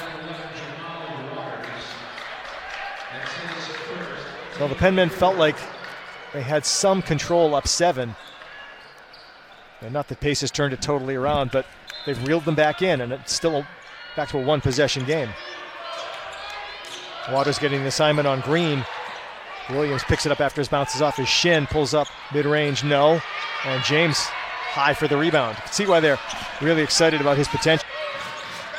Pace looking for consistent offense here. Alexander flings it inside. Keeley misses the jump hook. It's out of bounds. Last touch by Green. He's complaining he got pushed. His teammates pulling him away from the official. Yeah, a lot of times with Paul Green, the passion can get there. He's a very passionate and competitive person here for this Penman team. A lot of the times he's embodying Jack Perry on the court. Officials know that too. They usually allow a little bit of rope for players to express their frustration as long as it's not profane or derogatory. Boyd gets fouled on the floater. Brendan Choate committing the foul, so maybe Boyd can get himself going at the free throw line, where he's an 86% foul shooter. Yeah, Trey Boyd made third-team All-Conference this year, looking at the NE10 awards. Along him was Alexander, won NE10 Player of the Year. He also claimed first-team All-Conference. Boyd, who had a dozen against Adelphi in the semifinal, makes the first of 2. He made the shot in the last minute that actually forced that game to go to overtime, and he connects on both. So Pace making some hay at the free throw line. They're 5 for 5 in the second half from the stripe, and they've cut the lead to 1. And now under 10 minutes of play to go. I mean, you can hear it. The Pace fans have traveled heavy here tonight, Steve. And they're enjoying what they're seeing right now. They don't want to see Freakus get off a shot because he has only missed 1. Here's Green. James tries to dislodge it from him, finally pokes it free, ball loose on the floor. This will be a tie-up, which will stay with Southern New Hampshire. And James is the one on the floor holding his head now as teammates come in to rescue both. 1-point game here as we take a break, 7:40 to go. Back in a moment. You're watching NE10 now on Flow Sports.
Welcome back inside the field house along with Aiden Jamison. I'm Steven Giardelli. Great basketball game we've got here. Pace on a 9-3 run has pulled to within a point at 52-51. So now we're going to take a look at the replay here, the action that we've seen so far late in this one. Penman swinging the ball around. Henderson ended up with it, was trying to spin around, and this is a shot at the buzzer. You could see there, it looked like the zero was pretty apparent when Curtis Henderson shot that one from behind the arc. They gave it to him, which actually put the Penman at 52-51. If that shot did not count, it'd be 51-49 right now. Well, things happen in a game, so just play through it, and Pace has played through it. Hey, if we're thinking overtime possibly for these two teams, there's only been one NE10 championship game that went to overtime. That was 2020.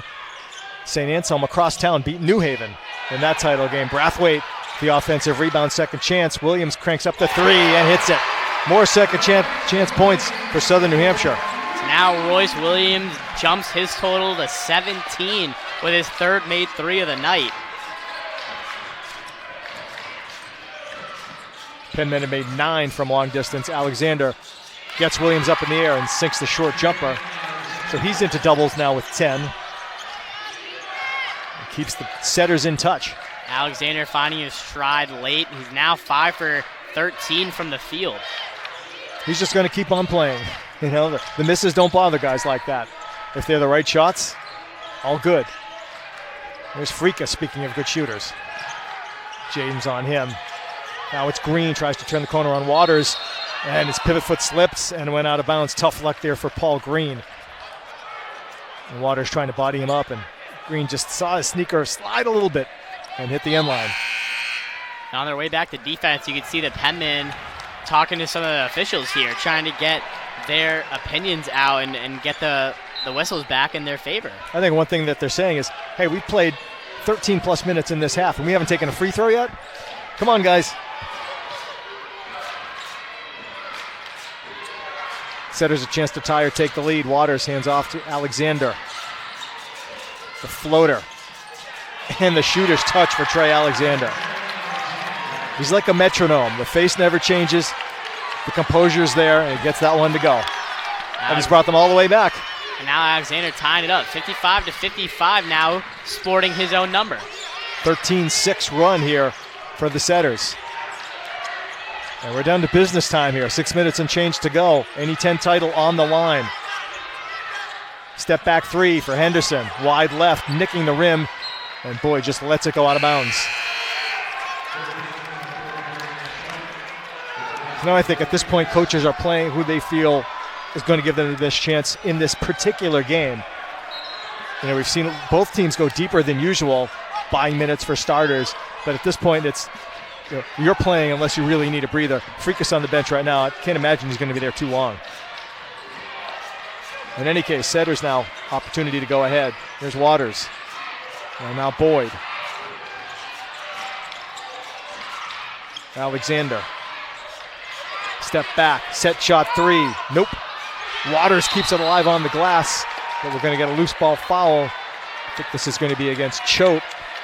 As he and Waters both went up for it. So now, 5 seconds on the shot clock here. Well, see him give it back a fresh 20 now off the inbound as Cho picks up his second.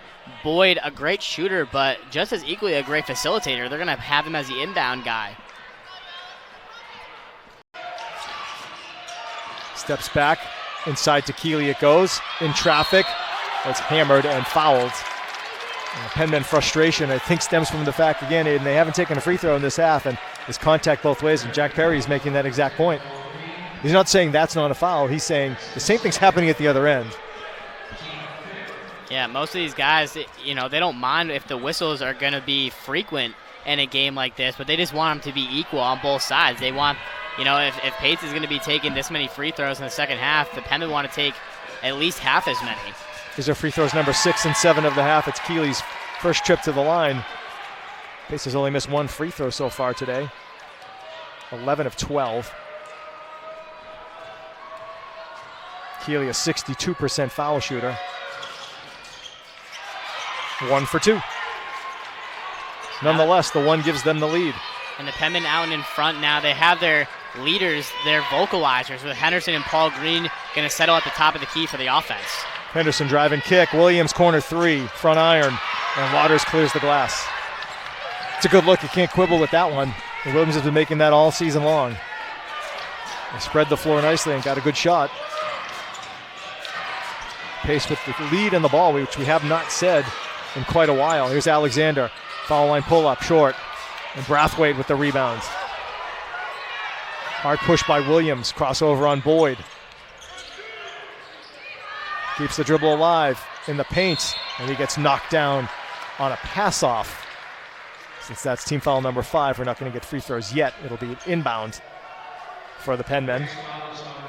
As Darren Fergus picks up his second. Check that, it's Nurse picking up his third foul.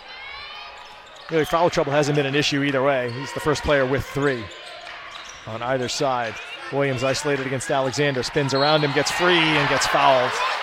Alexander looking for the wraparound call, but there's no way he's getting that one here. A sweet move there is going to draw the foul on Trey Alexander, his second. And free throws upcoming for Royce Williams. It'll be Alexander's third now of the game, but Williams going to the free throw line for the second time today. Excuse me, the first time tonight. Williams is heading to the free throw line as he knocks down the first one. Williams has really stepped into a role as a junior guard with all the injuries going down with this Penman team. He's slowly becoming a leader, and that starting point guard role is very important for a team like this. Splits the pair. And we get a foul on Green. Almost came up with a steal. And angst on the Penmen bench after the call. And you can hear what the fans think about it. Not much. Third on Green.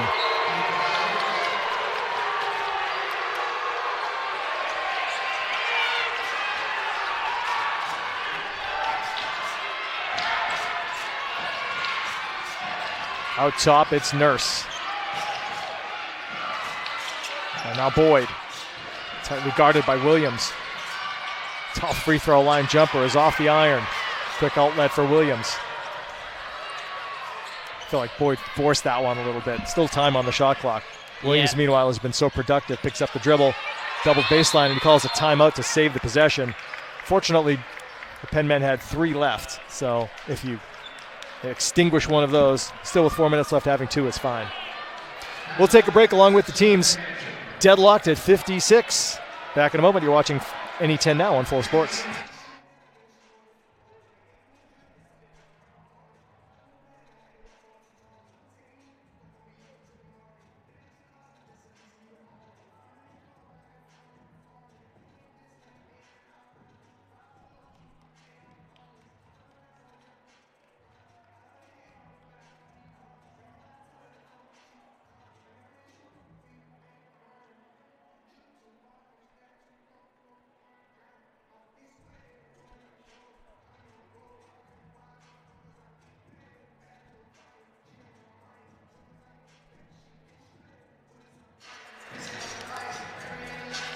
Well, we're no closer 36 minutes into this game than we were at the start of the game.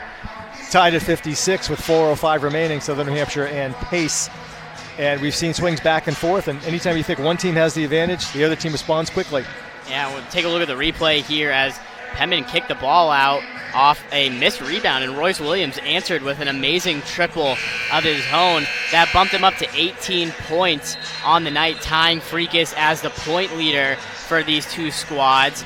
And when you get to a title game like this, it's very important to have types of players like Williams and Freakus step up in big positions like this, while the setters are still looking for their 2 big players to get going. I mean, Alexander has found 12 so far tonight, so he seems to have gotten his rhythm, but Boyd with a measly 5 points so far tonight. 1 for 5 from the field, 1 for 2 from 3. As we said before, 2 early fouls for Boyd kind of threw off his rhythm for the whole night.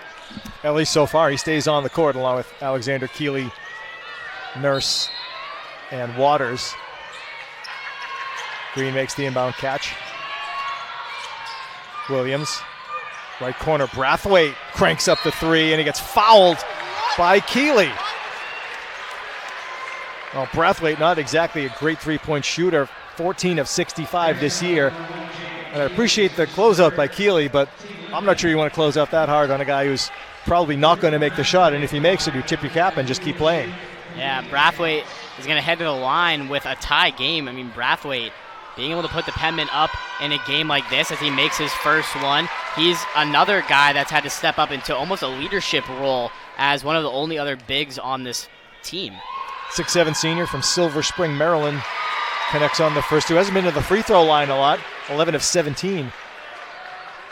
Pardon me, 11 of 19 coming into the game. So he's already above his average. There he goes 2 for 3. Keeps it alive on the offensive end. That's off Waters, out of bounds. So Brathwaite makes 2 and then gets another possession for his team. Super work by Jared Brathwaite. Yeah, sometimes all you can do with a play like that is just tip your cap to the other player. I mean, Brathwaite up in. It's one of those cardinal sins. You cannot let the shooter get an offensive rebound on a missed free throw. But it happened, and that's credit to Brathwaite. Let's see if the Penmen can take advantage. Henderson backs it out. Has the ball stripped away and out of bounds by Nurse with 9 on the shot clock. But Henderson is so tough to defend. Just like Alexander, they get low, they're strong, they're great ball handlers, and they can elevate on a dime. Yeah, I mean, when you're already that low to the ground, the ball handling is just seemingly just keeping it on a string. I mean, these guys can get open in a telephone booth, Steve. They can keep the ball as close as ever. Even with a defender on them. Knocked out of bounds. This time it's off Freakus. And Pace eventually does get a stop here. So Henderson back on the floor after Freakus came in very briefly.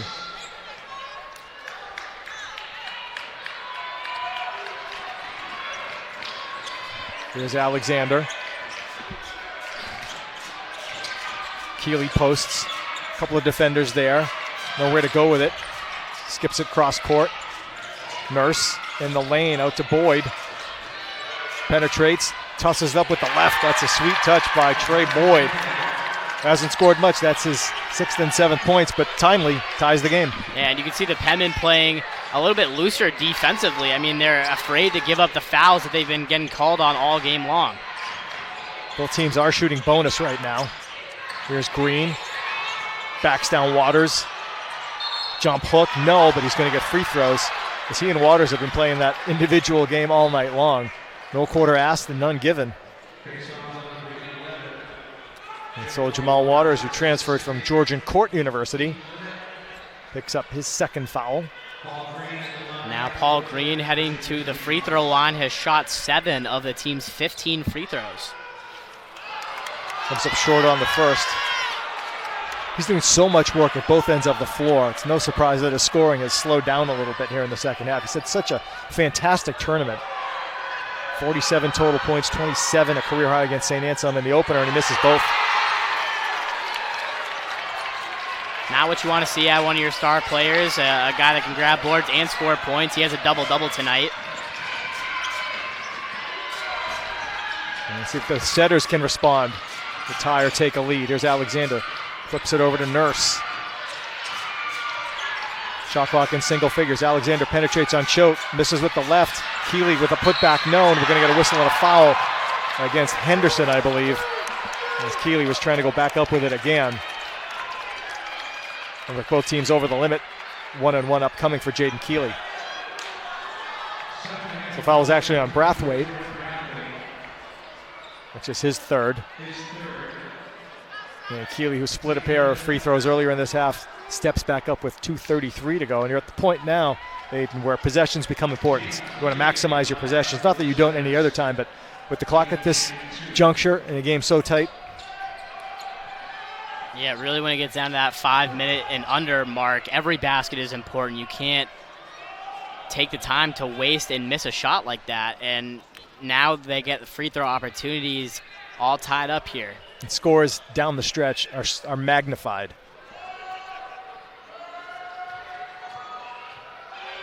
Keeley, a 62% foul shooter, connects on the first.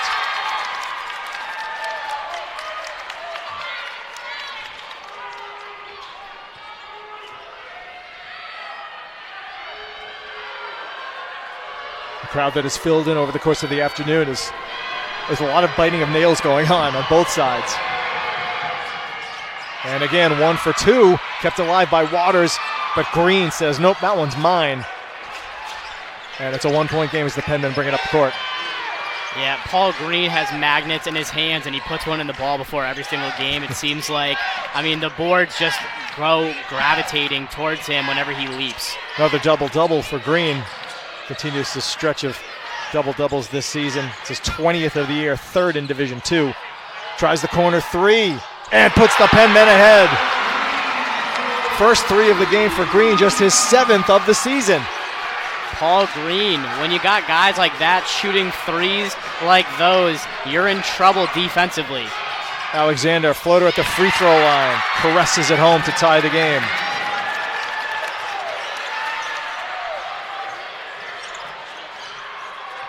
Now this is more where we thought the score would be in the 60s. It's 35-33 at the half, so not quite as potent so far. But we'll see what remains of this. Here's Choate on the perimeter, defended by Boyd. Waters comes to double, Green left side. He takes a floater, back iron, tracks down his rebound. Henderson, deep, no. Rebounded by Waters, who goes to the deck. And it's either a foul or a travel, and it's a travel. A whistle late blows up the field house. The Penmen have plenty of fans here on their side, and so does Pace. Pace traveled excellent here all the way up from Pleasantville. Well, Setters got the stop they wanted, just couldn't secure the rebound. And with minute 17 to go, they get a timeout called by Jack Perry. And so now it's like, who do you go to? Where do you go with? Certainly you have to think that Henderson's got to have the ball in his hands as well as Green. Yeah, with you have this many guys that are scoring this high of points, as we see the replay here for the Penmen, as it's Henderson getting open on the inside before kicking it to Paul Green for a corner 3, which he buries. He grabbed all 3 of those points in the corner. And I'd have to think, if you're Jack Perry coming off the break, you have to bring in a guy like Jamil Freakus, who doesn't have a foul yet late in the game, a guy that could pick up a few if you need them to down that stretch if the game comes to that point. Well, there's going to be defensive attention on the likes of Henderson and Green, and so what do you want? You want a spot-up shooter on the other side of the floor, and that suits Freakus to a T, and he is not going to be on the floor here on this possession, though, as Brathwaite and Choate stay out for Southern New Hampshire. 20 on the shot, 1:17 on the game clock. The ties at 56, 58, and 61 in the last couple of minutes. Inbound goes to Williams, out to Brathwaite, long 2, in and out, and Alexander with the rebound. Not the inbound play the Penmen wanted to see, but you can see that they are comfortable with getting the ball to Royce Williams late in the game, who has 18. Nurse on the perimeter, hands off for Boyd. This is the guy they want with the ball, Trey Alexander. Under a minute to go. Alexander spins, loses it. Ball loose on the floor. Tie-up will keep the ball at this end with pace. But 7 on the shot clock. So Alexander can't find any room to penetrate. Once he gets anywhere near the foul line or under, the Penmen are throwing defenders in his way. And if he can find somebody, then he finds somebody. He'll react to that. Yeah, a lot of the Penmen, they're just kind of hovering outside the paint most of the time, not trying to get anywhere near those 3-second violation calls. They haven't had one happen here tonight, but they've been playing excellent on the inside. Boyd flares out to take the inbound. Got to get it off soon. Top of the key 3. Got it! Huge shot for Trey Boyd, who's had a tough day, but boy, was that a big shot. And it's a 3-point setter lead. Way to explode for your team as a sophomore guard. Penmen don't need a 3. They're going to try one, though, and Williams for the tie, and he hits it. Big shots at both ends. Royce Williams with 21. Off an overtime win against the number 1 team in the NE10. They can basically hold for a final shot, or close to it. 2 seconds or so between the game and shot clocks. Alexander sizes up Choate. Inside, bounce feed, goes to Nurse, blocked at the rim by Green. Waters with the loose ball, out to the top, Boyd and to it's win. Called off. It's not going to be, the shot clock did expire, apparently. Matt Healing thinks that it did hit the rim. I'm not sure it did. So that's what Pace is complaining. They're saying that hit the rim. Boyd missed the shot anyway, but the officials were blowing the whistle before he even released it. And so now these teams are going to, head to their respective sidelines. The Penman overall, not just the men's team, but the women's team, have been buzzer beaters, to say the least. They've made plenty of them, whether it be halftime or game enders. Well, let's not forget about Pace in this NE10 tournament. Trey Alexander, a game winner at Assumption in the quarterfinals. That's another one. And Boyd hit a shot in the last minute to tie the game against Adelphi and send it to overtime. So both of these teams well-versed in winning down the stretch. Penman are going to have the first chance at it. They'll have possession coming out of the break here off the timeout. And with things all tied up. Let's take a look at that play again and see if that ball actually hit the rim. I think the officials are taking a look at that. Now we're actually going to take a look at a previous play, the three from Williams to tie it. Talk about a clutch shot. He didn't have a lot of space to work with, but he took it confidently and stuck it. Worked off that Penman. Officials here. Shot clock violation, 2.4 on the clock. Southern ball. I appreciate Kevin McGuire coming over to let us know. Once again, it is a shot clock violation.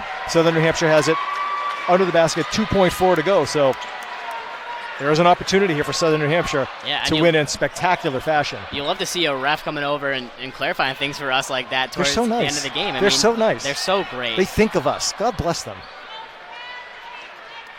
That's Henderson on the baseline. Let's see what Southern New Hampshire tries here. Pace has to be careful not to be too aggressive. Remember, they are over the limit. Royce Williams looks like he wants a timeout for the team. And he's actually going to get Jack Perry to agree with him there and take the timeout. Well, it's the last one they had, at least in regulation. So they might as well use it now. Really talk about who they want to take the shot. Oh, teams practice these kind of situations. Practice after practice. This is what they do. And you saw it the other night here. Aiden Bentley with 0.2 of a second left. They actually got a shot off that didn't count because it can only be a tip with that left. But teams practice these inbound situations, full court, half court, three-quarter court.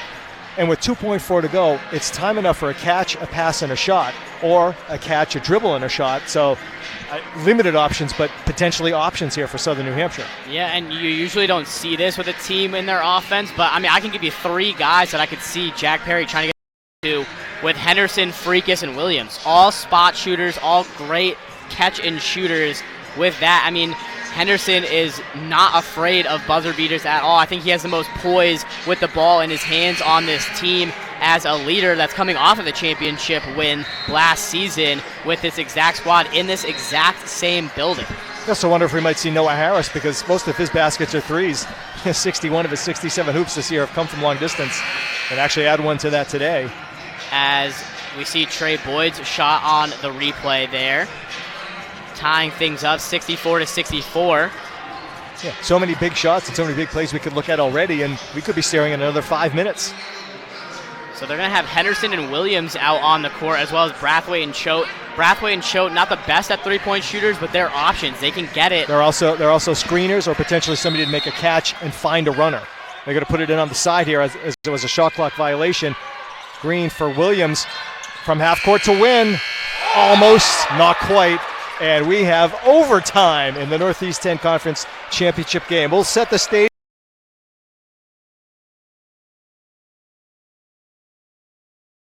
In a minute from the Fieldhouse, you're watching NE10 now on Flow Sports.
Getting ready for overtime here at Stan Spiro Fieldhouse. Pace and Southern New Hampshire need more than 40 minutes to decide this, as we're tied at 64. Both teams are undefeated in overtime this year. Not that many reps. Southern New Hampshire's only OT game was a double overtime win here against Assumption back in mid-February. For Pace, they won at Felician in November in a non-conference game, and then, of course, their semifinal game at Adelphi, so maybe a little harbinger there going on the road and winning another overtime game. But it's been a terrific game. Whoever wins this one is going to deserve it. Yeah, both these squads trying to put out their best foot forward going into these next additional 5 minutes of basketball. Now, Keeley won the tap, but Boyd couldn't get to it, so Penman will get the first possession of the OT. That'll flip the arrow in Pace's favor on alternating possessions. Each team gets an additional timeout in overtime. Pace has 2. Southern New Hampshire has 1. There's Williams. Now Green. Again, Waters stapled to him. Finds an outlet in Henderson. Remember that contestant 3 he made to beat the shot clock. Misses that one. Waters with the rebound. Who knows how differently this game would have played out down the stretch if that 3 didn't count. But, of course, the score being what it is, you play it out from there. So you can't say, well, if it's no good, you win the game if you're Pace. No, that's not how it works. No, and I mean, Pace trying to put their best offense out there. 4 of their 5 double-digit scorers now on the court here. And Waters, who's done so much defensively against Green and on the glass, is the outlier. Here's Nurse. Pulls up, left elbow. Got it. So Jabari Nurse has a dozen, and the Setters draw first blood in OT. Second overtime game in NE10 championship game history. St. Anselm beat New Haven in 2020 cross town to win that one. We got a whistle and a foul against the Setters. Let's see if this is called a shooting foul. I believe it will be, as Green was in the act. Waters picks up the foul, his 3rd. So Green at the free throw line, where he's been stationed for a while. He's taken 9 free throws, but he's missed 4 of them, and he went 0 for 2 in the second half. Connects on the first one here.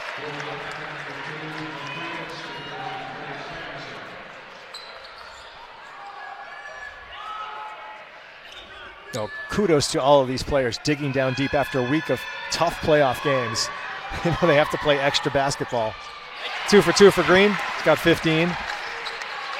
Yeah, both these teams just 3 days ago having some of the best playoff games we saw all series long. This one is probably taking the cake as the championship. Boyd for Alexander. Now looks inside for Keeley. Double team comes baseline. He misses the shot. Tipped out of play by Jamil Freakus. 13 on the shot clock. You can see that the intensity of the game is taking its toll on these players.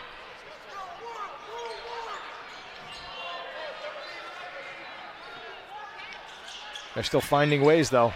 Here's Alexander. Quick hedge by Green to defend him. Alexander, left side of the lane, scoops it up and in. Sweet finish by Trey Alexander, who's got 16. And the Setters go back ahead. What a lay by Trey Alexander, working off of one of the best defenders in the NE10. He did not make all defensive team in the offseason, but still an amazing defender nonetheless. Brendan Choate getting clutch minutes here for the Penmen. Here's Freakus, sit up, no. Rebound collected by Keeley flying in from the weak side. Brathwaite had a hand on it, but nothing more. So now the Setters have 3 minutes to keep this 2-point lead.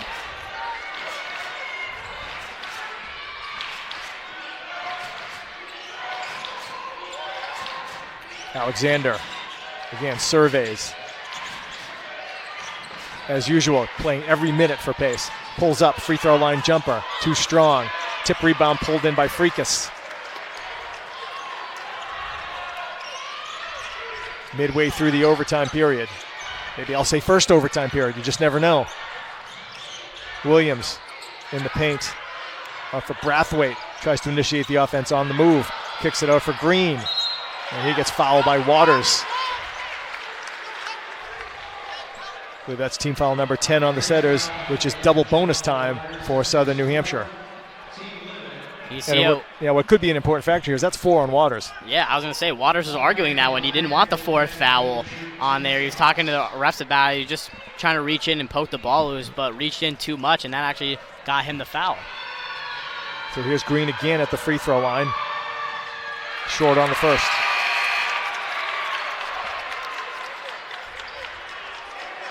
Six for 12 at the foul line for Paul Green. He's just poured his heart and soul into this game. He's a fun player to watch. Second one rims out. Stays a 2-point pace lead as Alexander will trot it or walk it across half court. Setters can take this under the 2-minute mark. Hand off for Boyd. Can't turn the corner, and he double dribbles. Nice job by Southern New Hampshire to cut off the passing lanes as well as the driving lane. And Boyd found himself in no man's land, and so they don't take it under 2 minutes. That's what the Penmen will do. So now they're going to let the ball roll as far as they can before picking it up and letting the clock continue to start. The dynamic duo of Henderson and Green up top. Green on the drive, tries to go across the lane. It's deflected. Penmen keep it, though. Henderson at the logo.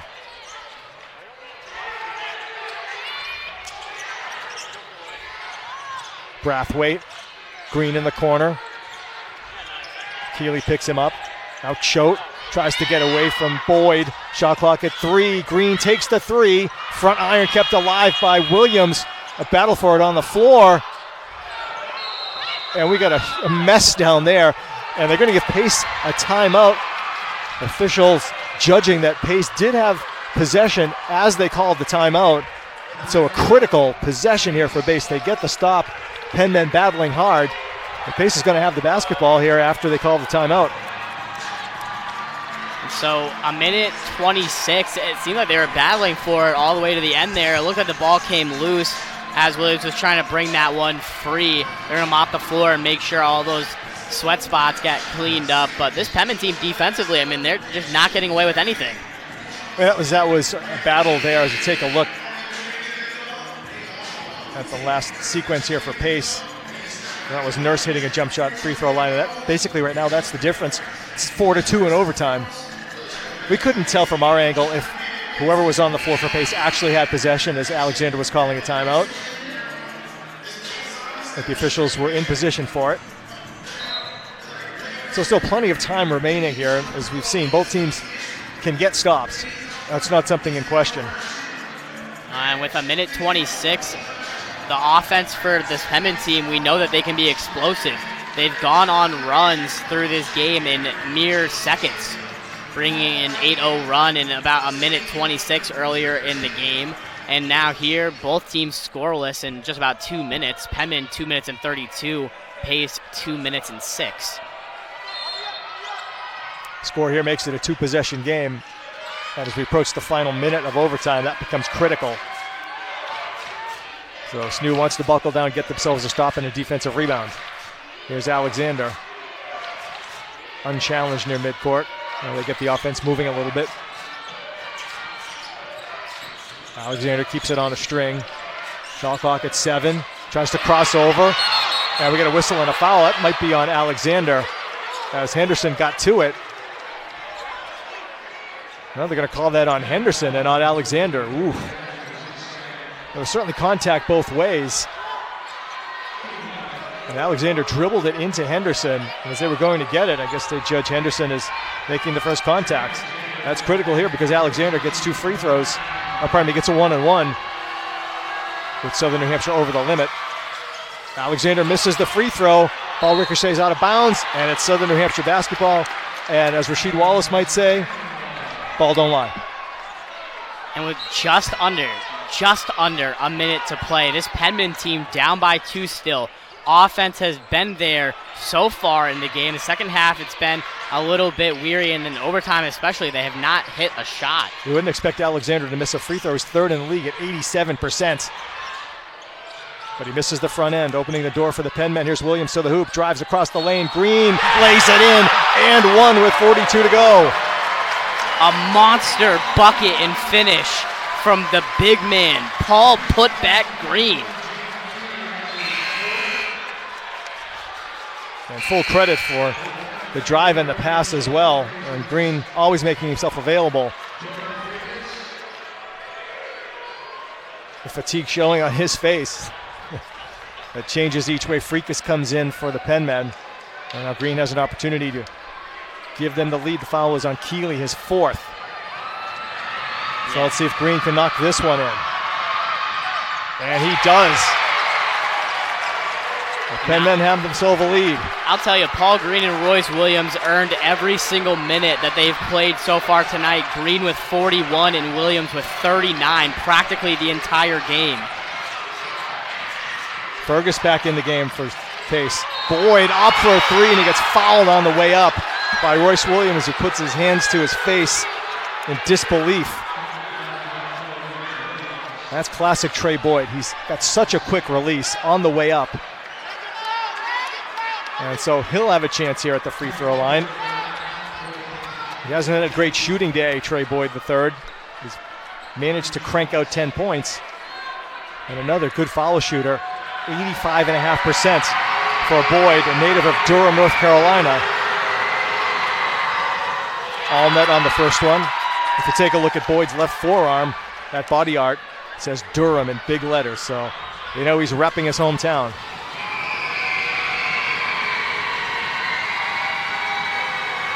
And that's obviously a basketball hotbed, Durham, North Carolina. First 2 are good, putting Pace ahead. This next one is seemingly the most clutch free throw of Trey Boyd's whole season. We have been treated to an absolute peach of a game today. And who knows what's ahead. There's still 27 on the third, 2 for 3. Penman every chance in the world now. No timeout called by Southern New Hampshire. Green turns the corner in the lane. Floater won't go. Inside, the rebound taken by Nurse, flips it to Alexander, and Boyd gets fouled with 10.5 seconds to go. Pretty good look for Green, just couldn't get it down. And now Boyd will head back to the free throw line. And even if he makes both, it's still a one-possession game. Right there for Paul Green, attacking the inside there. It was seeming like he was trying to draw the whistle on the inside. The Penmen have not been called for a lot of trips to the free throw line in this second half and in overtime.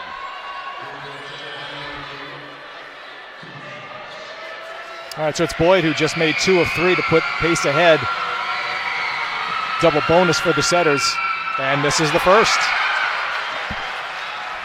Now how about Boyd, an 85.5% free throw shooter, missing 2 of his last 4, and Alexander at 87%, missing a 1-and-1. I mean, when the lights are bright and the stage is this big, sometimes it's a little too big and a little too bright for some players. Might just be that they're all gassed. That's These true. guys have played so much this week. High intensity, high stakes games. Yeah, and overtime basketball here in the championship. And Boyd sinks the second one. No timeout on the inbound. Henderson across half court. Penmen down 2. Green in the lane. Henderson, open 3. Got it with 0.3 of a second left. Wow. How about that? Curtis Henderson with 0.3 of a second left puts Southern New Hampshire ahead by a point. And a sensational shot by Henderson. The head fake, the step to the right, kept his poise, and buried the 3. Curtis Henderson, the only 2 threes that he's made so far tonight. Seemingly the most clutch points all day long. Yeah, we had that one in the second half that was arguably after the shot clock, and now with 0.3 left, he buries what could very well be the championship-winning basket. And so we'll see the replay here for that shot. I mean, way to handle the pressure for Henderson, the pump fake, put his defender on a flight, and then buries the triple. This time, though, here on Wednesday, we saw Bentley with 0.2 of a second left to get a shot off, and they got it off and made it. And don't think Jack Perry isn't saying that in the huddle. Hey, we have to defend. ideally what you want to do if you're Southern New Hampshire is get pace going back toward the basketball to make a catch, not something heading in the other direction. This really is a catch and shoot. With 3/10, you can catch and shoot. Nothing else can happen. Yeah, you just can't let any of those passing lanes get free even for a minute. We've seen the ability for this Setters team to get the ball out to their shooters. We've seen Boyd and Alexander specifically knock down some threes late into this contest. Southern New Hampshire 0.3 of a second away from making it back-to-back Northeast 10 Conference championships. First time in 16 years, 17 years that that's happened. Well, let's see if Pace can come up with something. And it would be quite poetic for the Penmen to be the first back-to-back since Bentley after just beating them 3 days ago. Alexander to put it in bounds. Goes to his right. Long down court pass, tipped by Freakus, and that's the ball game. Southern New Hampshire wins it. 72-71, back-to-back titles for the Penmen, and chaos ensues here as the Penmen get it done. What a basketball game this was. I had to bite my tongue right there, Steve. Jamil Freakus just came up. Yeah, I mean, up this table. There's excitement everywhere, and it's a bummer for Pace, that's for sure. The good thing is that they'll be playing next weekend in Buffalo in the regionals, but that doesn't take away the bitterness of losing a game. They're valiant finalists, that's for sure. But the Southern New Hampshire team, somehow, some way, Aiden, they just find a way to win these games, and they just did it again. I mean, you just can't write stuff like this, Steve. You can't write it better. Everything together like this, it's just come up to a whirlwind of an amazing season for the Penmen. And I'm going to run over to get my postgame. I'm going to leave it up to you, Steve. Sounds good. I can't wait to hear what Jack Perry and whoever is the most outstanding player has to say. I mean, you could look at Green for such a great run in the NCAA tournament. In the NE10 tournament to win it, 18 points for him. You could look at Williams, who had a terrific tournament as well, 21 points. Henderson, I know he didn't have a great scoring game today, but he had a good tournament, and my goodness, he just made the game winner. So, I mean, take your pick. Any of those guys would be worth it. Yeah, I mean, honestly, with this team, the emotion that's running through the sideline right now for this squad. I mean, I called them this earlier in the season, but this Jack Perry Passion squad really has come together, full circle moments through injury, through adversity, through triumph. This team is stuck together through every single matchup, minute in and minute out. You can see Ray Daniels on the sideline. He lost his crutches. They're somewhere on the sideline. He's not even feeling that ACL tear right now. His first season as a Penman, he's getting a ring. He contributed the first 15 games to the start of this potent offense, and they've carried it all the way through the postseason. And it's always been a next man up situation for Southern New Hampshire. And he did the same thing today, even though statistically you look at players like Choate and Brathwaite and Harris and Grant, and you don't see big numbers, but their impact from playing any minutes does make a difference. You saw the same thing on the Pace side with Jaden James coming off the bench with 5 second-half points. He made a difference. Ultimately, somebody has to win the game and somebody has to lose the game. And today, it's the home team that gets it done. So, interestingly, there's a parallel because you've got Southern New Hampshire for the first time since that Bentley team that won back-to-back games were the host for back-to-back playoff games. So I guess that's the key. Host it and win it twice. Easy peasy. Yeah, easier said than done. Oh, yeah. For most of these teams at the NE10, I mean, this Pace team was the 19th different team to make the NE10 championship. And Matt Healing, in his 9th season as a coach, I mean, he has to feel so proud of what this team accomplished over their season. He's revitalized this Pace program in his tenure as the head coach, and being able to bring in a playmaker like Trey Alexander to try to elevate this squad and bring them back into relevance in the NE10. They almost did it. They were right there. They were as close as ever in this one. I mean, you lose by 1 and you just feel sick to your stomach. That feeling is not going to go away. These guys are going to remember it, but it's going to add a chip onto their shoulders, Steve. This team is not going to go away. They're going to be right back. A lot of these guys are returning next year for this Pace team. They have a young squad. So we're getting a look at or announcement of the Elite 24 winner, and that's Jaden Keeley of Pace. Congratulations to him on that. We're also going to get the all-tournament team and the tournament most outstanding player. We'll try to keep an ear open for that as we're going through this. But for Pace, they dropped to 24-7, and again, they'll be playing next weekend in Buffalo. Damon will host the regional. Southern New Hampshire 21-8. They were going anyway, but they take the Northeast 10 automatic qualifier officially. So it'll be interesting to see tomorrow night. The selection shows on NCAA.com. Who's going to be the 3 seed and the 4 seed? Penmen winning here, they may jump over Pace to get the 3 seed, which would take them to the other side of the bracket from Damon, as we had talked about that earlier. Take a look at Paul Green. I believe he's an all-tournament member. All-tournament team member. So we'll get 5 of them, and one of them will be the most outstanding player, Trey Alexander, taking his kudos, walking out slowly.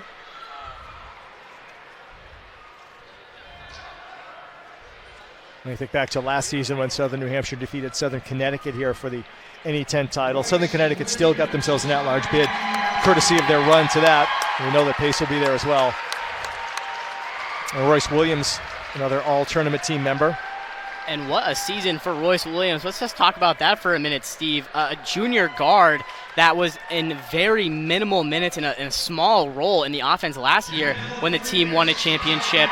And through adversity, through heartbreak, through injury, he got jumped up into a starting role. Speaking of another guy getting jumped into a starting role, Jamil Freakus also getting recognized here tonight. These guys have been outstanding for Jack Perry this season. Sometimes it's a case of opportunity knocks. You just have to be ready to answer, and that speaks to the culture that Southern New Hampshire has, and same for Pace for some of their players. They're ready when their number is called. And that's a key factor in teams having success. You can't have success any other way. No, you cannot. You can see the players getting ready for their picture here. Jamil Freakus with his daughter posted up in the flick. I mean, these guys have been working their butts off all game long, as there it is. And Paul Green is your Northeast 10 tournament most outstanding player. The 5th member of the all-tournament team, by the way, was Cooper Farrell of Bentley. And so that hardware is dispensed of, and now we're going to get the finalist trophy, which will head back to Pleasantville, New York. So Pace's season, as we've talked about, not over. They had 5 players in double figures today. Trey Alexander with 16 led the way. And he and Trey Boyd will be looking back at them as free throws, as players tend to do. They look at what went wrong and not what went right. And they'll be ready to go again on Saturday when the regional starts in Buffalo.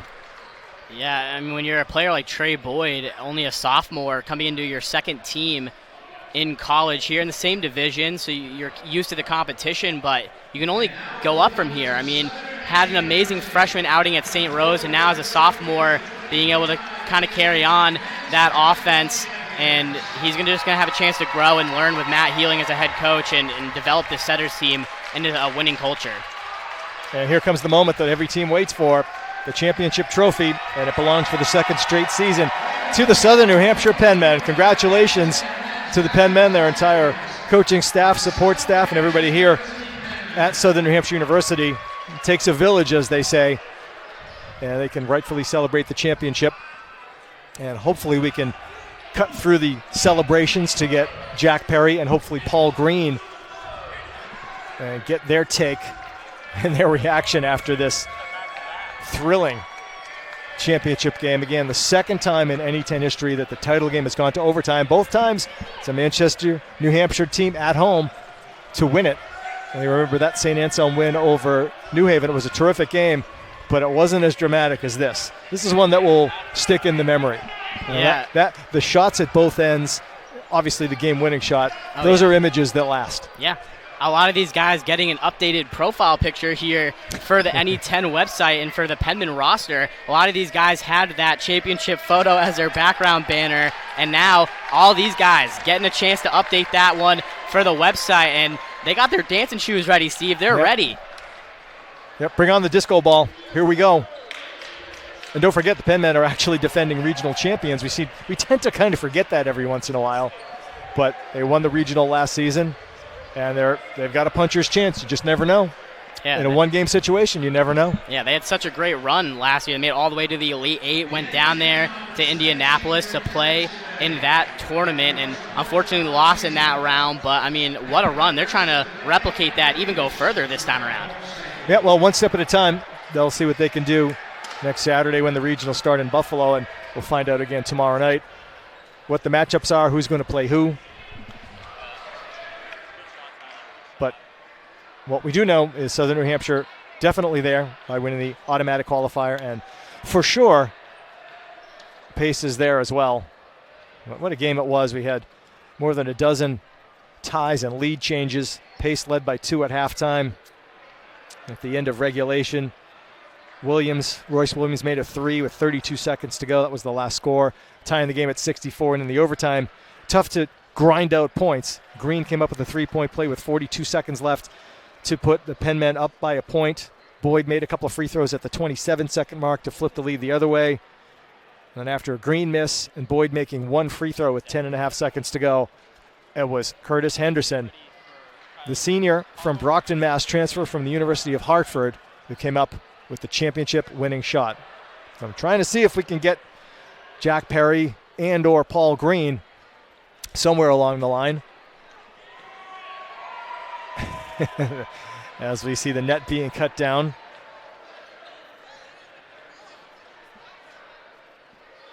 Penn men have now won 8 games in a row, by the way. Last loss came against Southern Connecticut just about a month ago on February 8th.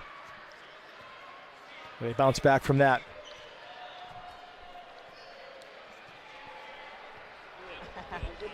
All right, Penman fans, we're here after a 72-71 overtime win for the championship. It's the second time in a row. Jack Perry, you got to be buzzing right now with this squad. How are you feeling? I am so impressed with this group.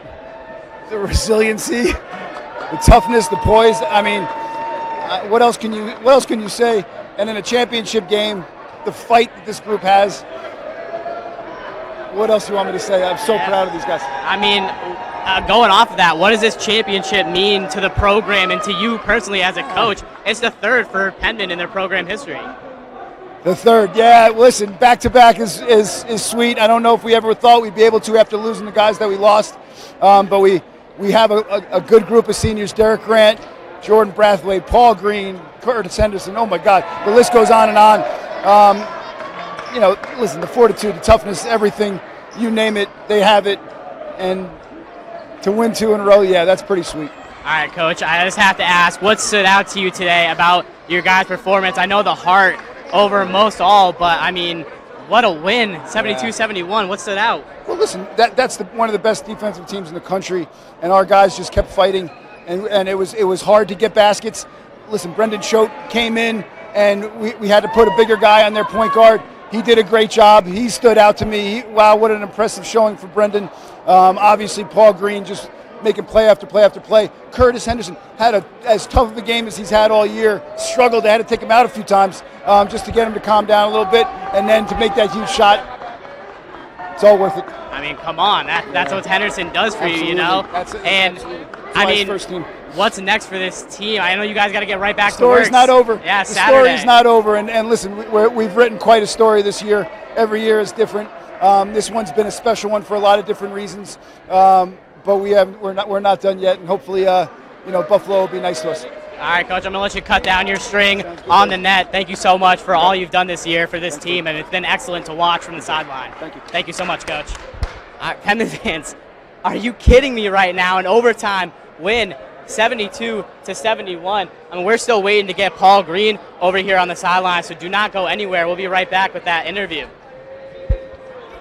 Thanks very much, Aiden. Right here is walking over for us now. Paul Green. What's good? How are you doing, sir? I'm great. I'm a champion, back-to-back. Slight. Thank all glory to God, first of all. You know how to go. And I just have to start out by saying this season has been a circus for this team. A lot of adversity, a lot of injuries, but you've been able to put up 20 double-doubles this season, another one here in the championship. How does it feel right now to be another NE10 title champion? It feels great. Like I say, all glory to God. All the hard work get paid off. We have an amazing group of guys, great coaching staff, faculty, staff members, all that. And you guys are getting back to the action on Saturday with the NCAA tournament now. I hope you guys got your dancing shoes ready. This was just the first step in a long road ahead. We smell blood and we want more. We want more. Let's run it back to back. You know how to go. All right, I'm going to get you out of here and go celebrate to your team, man. Thank you so much this year. You heard them, Penman fans. Sharks in the water for the NCAA tournament so far this season, and a run that I won't ever forget personally here as a student of the university, and also being able to be with this team game in and game out here at home. We'll see Paul Green cut down his string of the hoop here. Thank you so much for tuning in with us this season. Thank you so much for supporting these athletes. Thank you so much for supporting Flow Sports and everything they've been able to provide for the NE10 this season. Thank you so much for tuning in one last time. My name is Aiden Jamison, and that'll do it here inside the Stan Spiero Fieldhouse. From my partner, Steve Zerigula, and everyone else here on mic, please tell someone you love them. Have a great rest of your night. Thanks very much, Aiden. Appreciate that. Appreciate Jack Perry and Paul Green taking time out to speak to him after the game amidst the celebration. Final score once again, Southern New Hampshire University 72, Pace 71, back-to-back NE10 titles for Southern New Hampshire University. And again, from my broadcast partner, Adrian Jamison, I'm Steven Zerdelian. Thanks so much for being with us from the Fieldhouse. Penmen, back-to-back titles, and they'll head on to the NCAA tournament next weekend in Buffalo along with Pace. Thanks for being with us, everybody. Good night and so long.